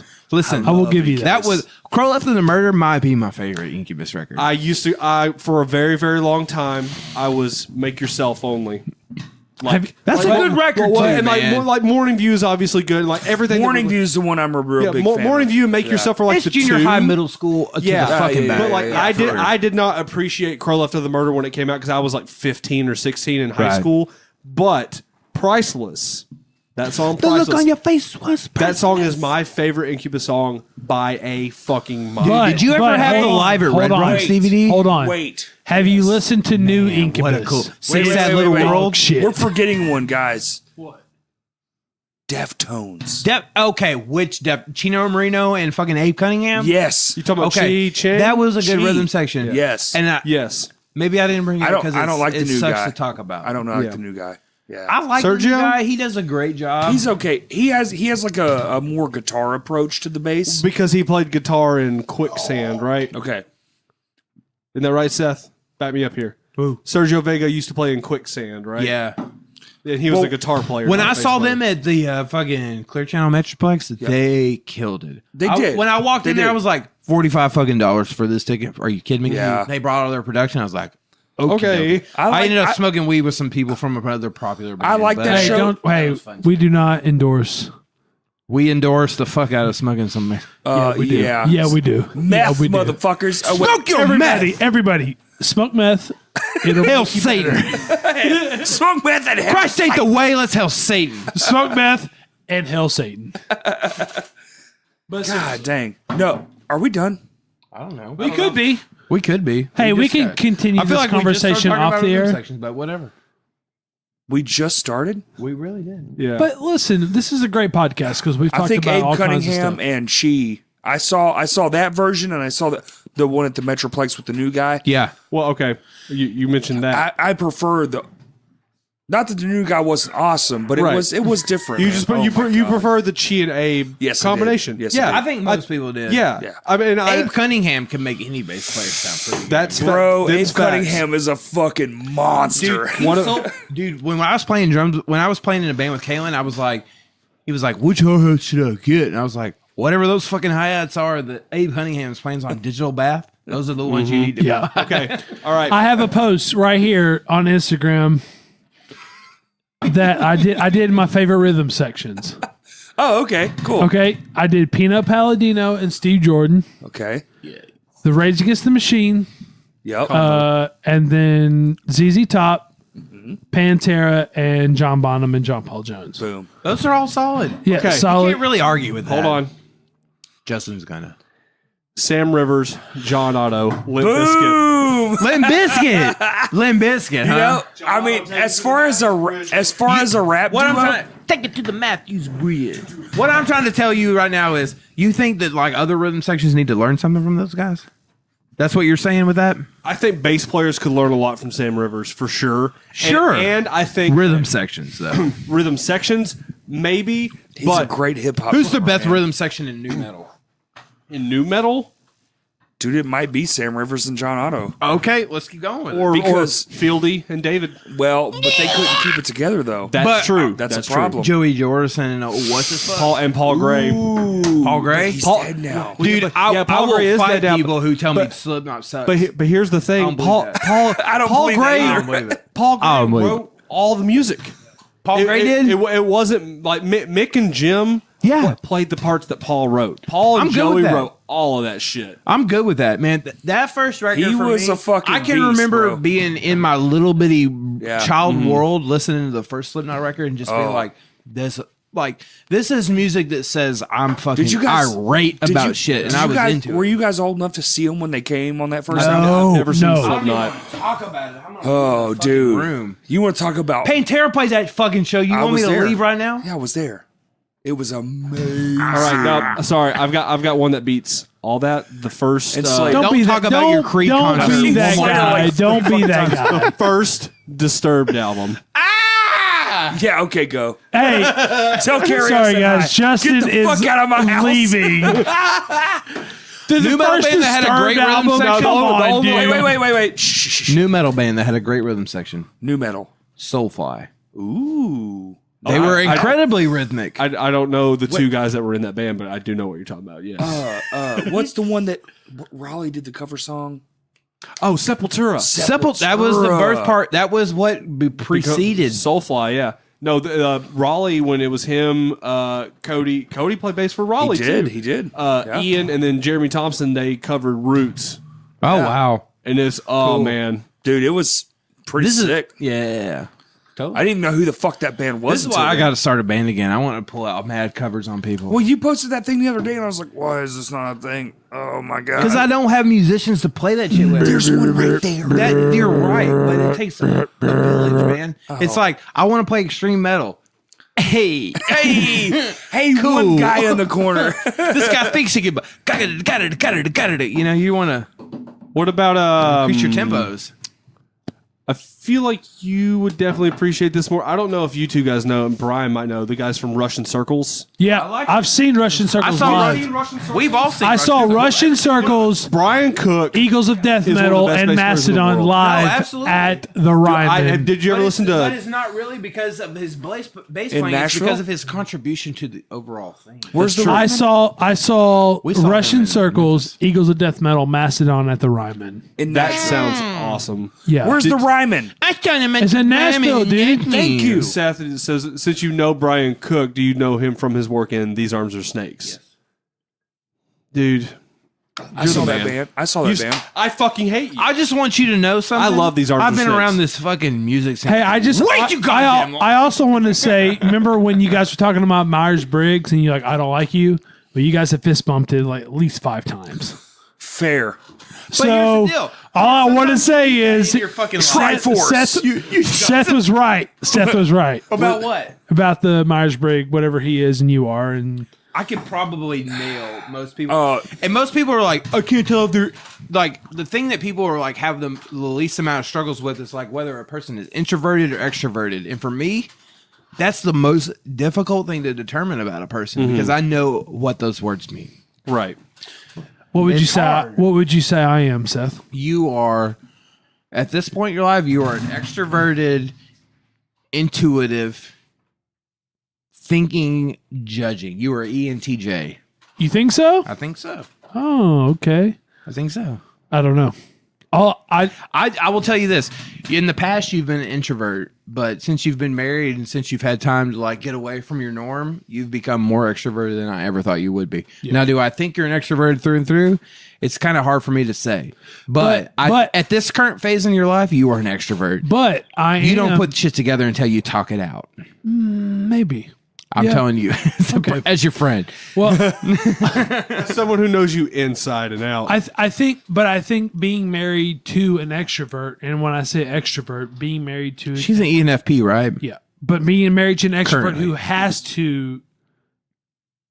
has to process out loud Mhm. has made me more like extroverted in that way. Is your wife kind of like extroverted in like Kaylee's sense, where she can be like make friends with anybody? No, I Definitely think she has that potential. yeah, she does, but also she is very extroverted in the way she processes. So she has to process out loud. So whatever's happening, I'm the same way, man. I We ain't the best need for to that. like Talking about it. Yeah, need to talk about it. Just like immediately. Yeah, just like, because I've got all these Well, thoughts. if you put me in a cabin and said, figure it out, I'd be like, okay, 3 days in, I'm going to kill you. But Right. if you bring me someone who I can talk to, I got it sussed out in 24 hours. Yeah. You know, I just needed someone I can bounce the ideas off of. and they don't even necessarily have to respond. It's just That's having what's someone so there frustrating about it. as Is a like sounding when you're board. internal, some people can put that together great, and some people can't. I'm the guy who cannot. You know, so I need someone just. I don't can't even need happen you to now. give me your pushback. I just need you here. just listen. I need a Because body. there's sometimes where I'll talk and I'll be like, "That's the phrase I need." And What? Wow, I was taking a piss. Corey got it while I was taking a piss. The Who? The Who? No, dude. Fucking Keith Moon. Yes, thank no, you. no, so rock and no. roll. Thank you. I don't back that. Keith statement Moon at was all. not a great rhythm drummer, but as far as like who's more rock and roll? than No, Keith Moon was fucking rock Moon and roll, but and Keith fucking Moon- Joe Walsh. He's Yeah. more rock and roll. Yeah. Come Keith on, Richards, bro. But no, Keith dude. Richards. No, as a drummer, Keith Moon can piss off. Hey, yeah, well, so can Lars, okay? Well, you can piss off. Oh. Oh, so can my hands to war. No, hey, let's talk about. You want to talk? Let's talk about. I'm so drunk. Are you really? Oh, yeah. Yeah, boy. Let's talk. Let's talk about. Let's talk Right, you want about. one? Leave on Helm. Leave on Helm and fucking who? Danko. Danko Jones. Please, see, baby. you see what I'm saying? You see? Do you see? I'm right, sorta. Did that lady the flowers? I got it. No, seriously. Corey's busted out the cigarettes for you people. home without any vision. Dayco Well, this is and a Levon celebration. Helm. Also, Hey, light that dude from the Eagles. Yeah, Don Henley. the dead guy, Gosh, Don Henley had the voice of fucking Glenn Fry. Well, he was a guitar player. Oh, okay, never mind. I'm sorry. No, their original bass player was the one who sang all the high pitched shit. He said, Yep, yeah. to the limit. And he quit. He's saying, he did quit. "Take it, my heart is dying. I died." You guys got this fucking lighter wet. Sorry. Here, Seth. Another one. Monkey fuck it. Who came up with that shit? I don't know. But Hey, that's no. a great term. Hey, so while I was pissing, I had an epiphany. Dude, the Who rhythm section is the shit. Come on, dude. Really? The Who's rhythm section is not bad. We can't end on this. This is a British band, and you're about to move to no, no, British. no. Pete Entwistle. Charlie Watts. Charlie Watson. Charlie what? Well, Charlie Watts was a great drummer, And who but else, who cares about Bradley? the bass player? Wait a minute. All right. We got to wrap this bitch up somehow. All right. Favorite drummer, favorite bassist. We'll go around the room, and then we'll wrap this motherfucker up. Got it. All right. Hard, man. Dude, I'm Buddy Rich. I know it's kind of a like a fucking dude, he really is one of my favorites. No. Buddy Rich, and as far as bass players go, yeah, dude. Who? I think my buddy, My Hanson Ward's first bass player. I think my buddy Earl is my favorite bass player. No. No, you don't understand. I do understand. He embodied I the do. bass. I played with He's one of the the greatest first bass players. He's the first guy that was like, oh, That was really nice. okay, Way to suck his dick there, Brad. way to Man, go. I couldn't go for some good, DSing. Yeah. Here's the thing. Nintendo DSing. No, here's the thing. Your turn. Honestly, go. though, Let's I go was around the always table. Let's go around the infatuated table. with the early '90s bass players. But dude, yeah, I think Earl was the first bassist that showed me bass. He was the first guy that like embodied When I bass. think of 90s stuff, I think of great drum tones. Yes. The way the Dude. drums sounded on the 90s record. Third Eye it Blind. sounds like a Third Eye It Blind. sounds like a drum set. Third Eye Blind. Which one? It's called Neve. It's called Neve consoles. Hey, you remember when we saw Third Eye Blind at Riverfest? Let me tell you something. Their about- drums sounded so fucking good, but Here's I the could deal have punched about- that lead singer in the face. Here's the deal about when we saw Third Eye All right, Blind at favorite- Riverfest. I was so fucking drunk, I do not remember that. Like tonight, we're all gonna forget it except Justin. I'm gonna remember. What's the next? We're What's not the going to next forget guy? it's recorded, dude. Hold on, no. What's your favorite drummer and favorite bass? They don't My have to be favorite together. bass player is James Jamerson from Motown. Okay. Ooh. My favorite drummer is probably. Animal from the Muppets. But here's the deal: with drummer, it's like such an array of styles. James Jamerson possessed an ethos that he applied to music that I agreed with. Okay. Drummers, it's somewhere between Vinnie Paul. Oh, talking to the microphone. It's somewhere between Vinnie Paul and somewhere between Levon Helms. Ooh. Ooh. Gosh, dude. So good. He just made mine shitty. Can I? Levon Helms was a man crush for me, like Danny Filth was from Cradle of Filth. When I was a kid and I would see Danny Filth do this thing, I was like, that guy is so fucking cool. I had a man crush on him. And then I saw Levon Helm and I read Wheels on Fire and I was like, I have a man crush on fucking Levon Damn Helms it. now. Okay, Seth wins so far. Okay. Bradley. I think my favorite drummer, and he's been my favorite drummer for a long time, Steve Jordan. Steve Jordan. Dude, okay, hold on. Buddy My Rich, elbows in beer. No. let me justify this. He had a fucking heart attack. No, and here's my thing finished. about Buddy Rich. Too busy. He's too busy. Okay. Steve Jordan, Okay, when fair I enough. listen to him play a hi-hat, and I know that sounds ridiculous, but I'm just like, yes. That hi-hat is driving this fucking song. He can play the same beat the whole song, and I'm like, that is what you should be doing. Okay. But also, if it wasn't for Al Jackson, Steve Jordan wouldn't be around. Wow. That's fair. Wow. I'm okay, just saying. bassist. Who's your favorite bass player ever?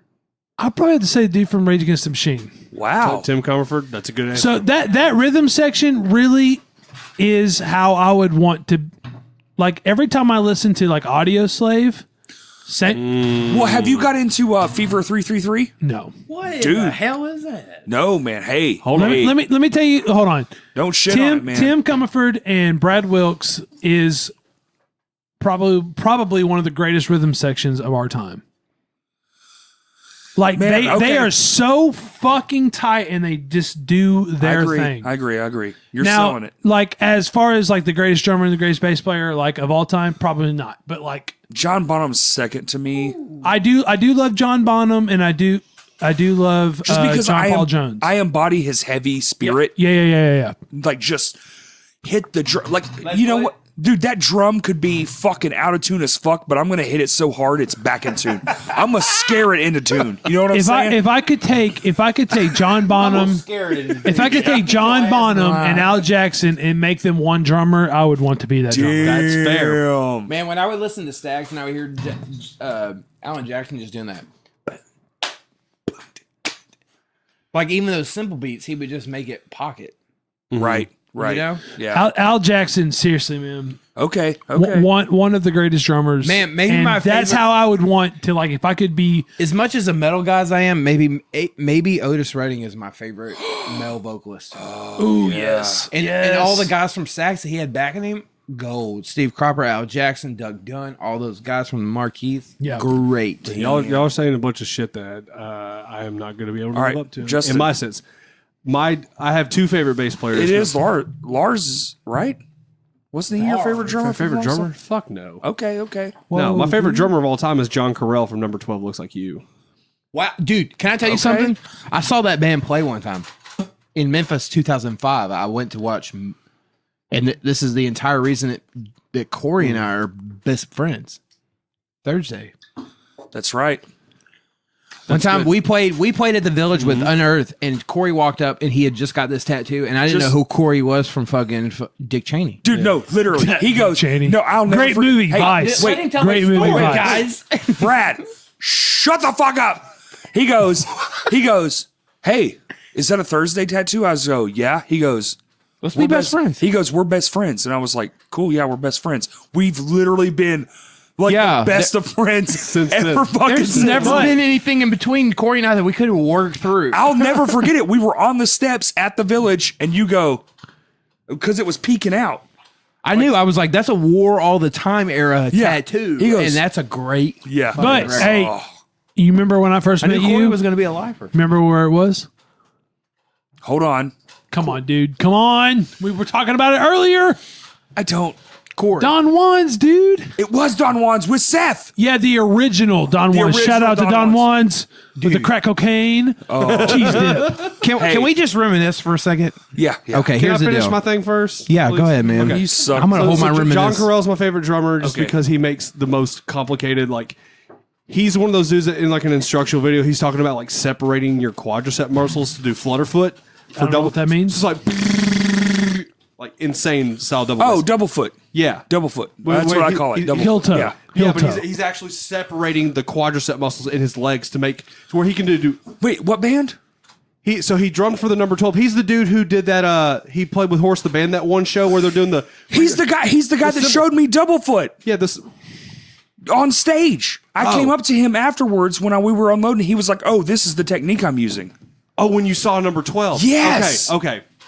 All right. Yes, Yeah, that he's guy. he's fucking Yeah, amazing. the dude who fucking smiles while Okay, he's yeah, blasting. okay. Yeah. I'm okay. I'm with you. Okay. All right. Okay. And my two favorite bass players, one is Earl, just because I've never physically played with anybody who's that good. Right. That's my biggest thing is like Yeah. playing with Earl was like this thing where he was the first bassist, like what you and Seth have. He was the first bassist that came up to me as a drummer and not a good drummer and went, "No, we're doing this." Yeah. He was the first person to ever be like, Corey, you and me, we have to lock in right now. And I didn't understand that dynamic because I've always been a guitar player. You know who taught me about rhythm section, like drums and bass locking up, was my dad. yeah. I believe that. We were practicing long time ago. I was in like 9th grade or whatever, and he was out there listening to us play, and he was like, "Hey, try to lock up with the drummer." To be fair, our drummer was not like Great. but I was like, okay, so I'm trying to like follow the drummer, and ever since then, What band was that? Layden, Layden. gay band. Wait. Yeah. You were in Layden? Yeah, I was the bass player, dude. Forgot about that. But seriously, he was the one that told me about locking up with the drums. Who? My dad. Oh. He told me about like I was a bass player, and he was like, you need You need to lock up with the drums. So as a bass player, I've always been trying to like lock up with the drums, and maybe that was the reason why as a drummer, I just knew, like, okay, I gotta lock up with the bass player. Like, Right. I'm been the bass player trying to lock up with the drummer. Now I'm the drummer. I'm gonna lock up with the bass player. Completely fair. Also, my dad was a kick-ass harmonica player. Dude. That show y'all played at Sean's house. Yeah. Oh, When when Lame Johnny played, Yep. and then you guys played, because we were like, all he told us was, oh, it's an acoustic show. And I'm like, whatever that fucking means. it's an acoustic show. And he goes, yeah, it's an acoustic show. So I tell the guys, I'm like, we got to write an acoustic set. And then you guys come out and you're fucking rock and fucking roll. And I was like, that was not an acoustic set. That's our acoustic set. Yeah. But Sean was the guy that was like, let's do an acoustic set, and I'm going to use my pedal board with my fuzz pedals. Used to drive me nuts. I would get on the internet and be like, the only guy doing that is Zach Wild. And if that tells you anything, This it tells entire- you this a entire You know what I Podcast did? has the I just best put just tape sound all over my bites. drums. Oh, dude. There's two moments at fucking Sean's house. Everybody, when it was Sean's house, the one in Bryant. That show and then the Emery thing. That was because he just invited me over. He was like, hey, we're playing this show. And I was like, okay, cool. I thought I'm going to see my friend Sean. And I'm standing there in the fucking living room. And I look over towards the kitchen doorway. And I'm like, that's Toby Morrell from fucking Emery. Why? That was an interesting show. Boy, But it was because you guys fun. played first. Dude, well, all I remember about that show was Buddy showing up with that Asylum beer, and it was like 12%. He gave me 2 of them. At the end of the set, I was like, I want to go to Waffle House because I need to sober up and go to work in the morning. I didn't even know Buddy yet. I remember that. Really? beer. Yeah, I didn't know Buddy yet. Oh, man. I know. I haven't known him long I didn't enough. know that. Hey, I'm Corey. so glad that Hey, everyone, Corey. all my... Fuck Emery. Whoa. Let me just say this. I'm so glad that all of my extreme friends now know one another. Bradley, Corey, Buddy, all of you. Can I say Love I'm not an extreme friend. Let's be honest. Wait a minute. Let me wait a tell minute. you something. You're a I've seen protector, Bradley bro. get knee deep in some Coors and Wait a be minute. extreme. Wait a minute. Wait He a be minute. talking wait a minute. about hell yeah. Are you shit. serious? What you just said? Yeah. Are you fucking kidding me? Bradley thinks he's some like well mannered fucking Dude, the in the question. box boy. Hey, He the thinks question he's is fucking domesticated. $1 million Now, I'm not talking album. about their music. I'm talking about them as people. Who is Oh. them? Emery. Let me tell you about Emery. Emery got me drunk on a couple occasions when I didn't think I was gonna, and I appreciate him for it. One was at Ichthus Festival. All right. I want to hear Seth talking to a microphone for the rest of my life. Ah, really? This podcast is going to go forever. You're never going to have another episode. It's just Seth's going to be sitting in this room, chain smoking, drinking, and fucking. We're so talking far shit. into this. Let's Brian's talk- standing up. Let's talk how the mind works, Do you boys. do you guys want to wrap this up and hang out? Yeah, let's do it. We need to go play effects pedals. Oh, guys, what a fucking amazing night! These are my Bradley hit favorite it. fucking people. Bradley, No fucking lie. I don't even know Justin that great. He's wearing a Aladdin shirt. I fucking love it. I'm into it. Let's go 10. Bro. 10 out of 10. Hold on, He's hold on. fucking wearing... They're just socks, bro. They're just He's socks. wearing socks. Hey, let's look at my socks. Let me close this shit out. These are Dickie socks. It says Dickies right here. Let me close this out. Yeah, let's close it and let's do some partying. Brad, Yeah. I love you, buddy. I love you, man. Be safe, okay? I'm going to. And let's just say, Lame Come. Johnny coming to England. Gonna play some pub shows. You guys heard it here first. You But guys, honestly- you guys go to England. I'm coming with you, and thought- I'm gonna make sure the but party honestly- fucking happens. I think we would do really. I think we would do really good in England. Yeah, Actually, but honestly, fuck that. Let's just go to England and drink in a pub all night. Yeah. I will stop my non-drinking to drink in a pub with you. guys. Cody's been. go to Norway. Yeah. Okay. Ooh, okay, y'all come to England. We'll drink in a pub. Go to Norway. It's like burn 3 the hours church. away. See the right? Frost Giants. All right. So Frost Giants. I don't Human think on we have human anything growth. to plug. You guys aren't in any. Well, you Hey. and Brian are doing stuff, correct? Me and Brian are roommates, and we're just life buds. and Seth lives in my mom's backyard. Hey, With it's Brian. a nice backyard. Yeah, it's It true. really is a nice. If she would backyard. sell me 5 acres, I would buy them. Hey, if she would sell me 2.5, I would be cool with it. 1.5. hey, let's plug this. At Brad Batterton, Instagram, at Seth Atchley. Actually, at Seth Atchley. Yeah. Yeah, you like And ribs? I might have a couple. Brian Webb. At that Brian Webb. Follow us on My teeth are made of Instagram. gold. Instagram. We're not Fish doing soup. anything Fish except soup. living life. That's it. This is Posting really haircuts. fun. We're just out here Posting living ribs. free, man. Really, what this was just a Good best friend good reunion. best friend reunion. Yes. We're hanging out. I really wish One we had, last hoorah before I we consider move. I both wish these we- dudes my lifetime friends. I wish we had Hattie B's. It's the only thing that would make this more perfect. Oh my shit. gosh. Okay. Dude. Get fucking Yeah, lava, no, but we're But- finishing on this right here. But so what I really I'm drinking a beer with a burned out cigarette in it. what I really want to get to is we're all buddies. This has been amazing. Yeah, I know we'll we're be friends drunk- till the day we depart from this Right. realm. We're drunk rambling, but man, I wouldn't change a fucking thing. Yeah, Thank you no. guys for being on my Thank thing. you for having us. I'm trying to do, whatever it is I'm trying to do. This has been fun as fuck. We're at Crashcast, and on Twitter, we're CrashCastPod1. If you feel like you want to leave a review on iTunes, it helps me out greatly. It's what's going to get me sponsors in the future. Hell yeah. I have a really special guest coming up in a few episodes. Fingers crossed. It's my first big get. What's up? ATB. Yeah, it's Yeah. Listen to it. Them thanks- boys. Thanks for listening, and just have a great time. Find me on Instagram. Yeah. Don't message me. Cherish your At friends. rifflord.com. There you go. Cherish your friends, man. Peace. Yeah.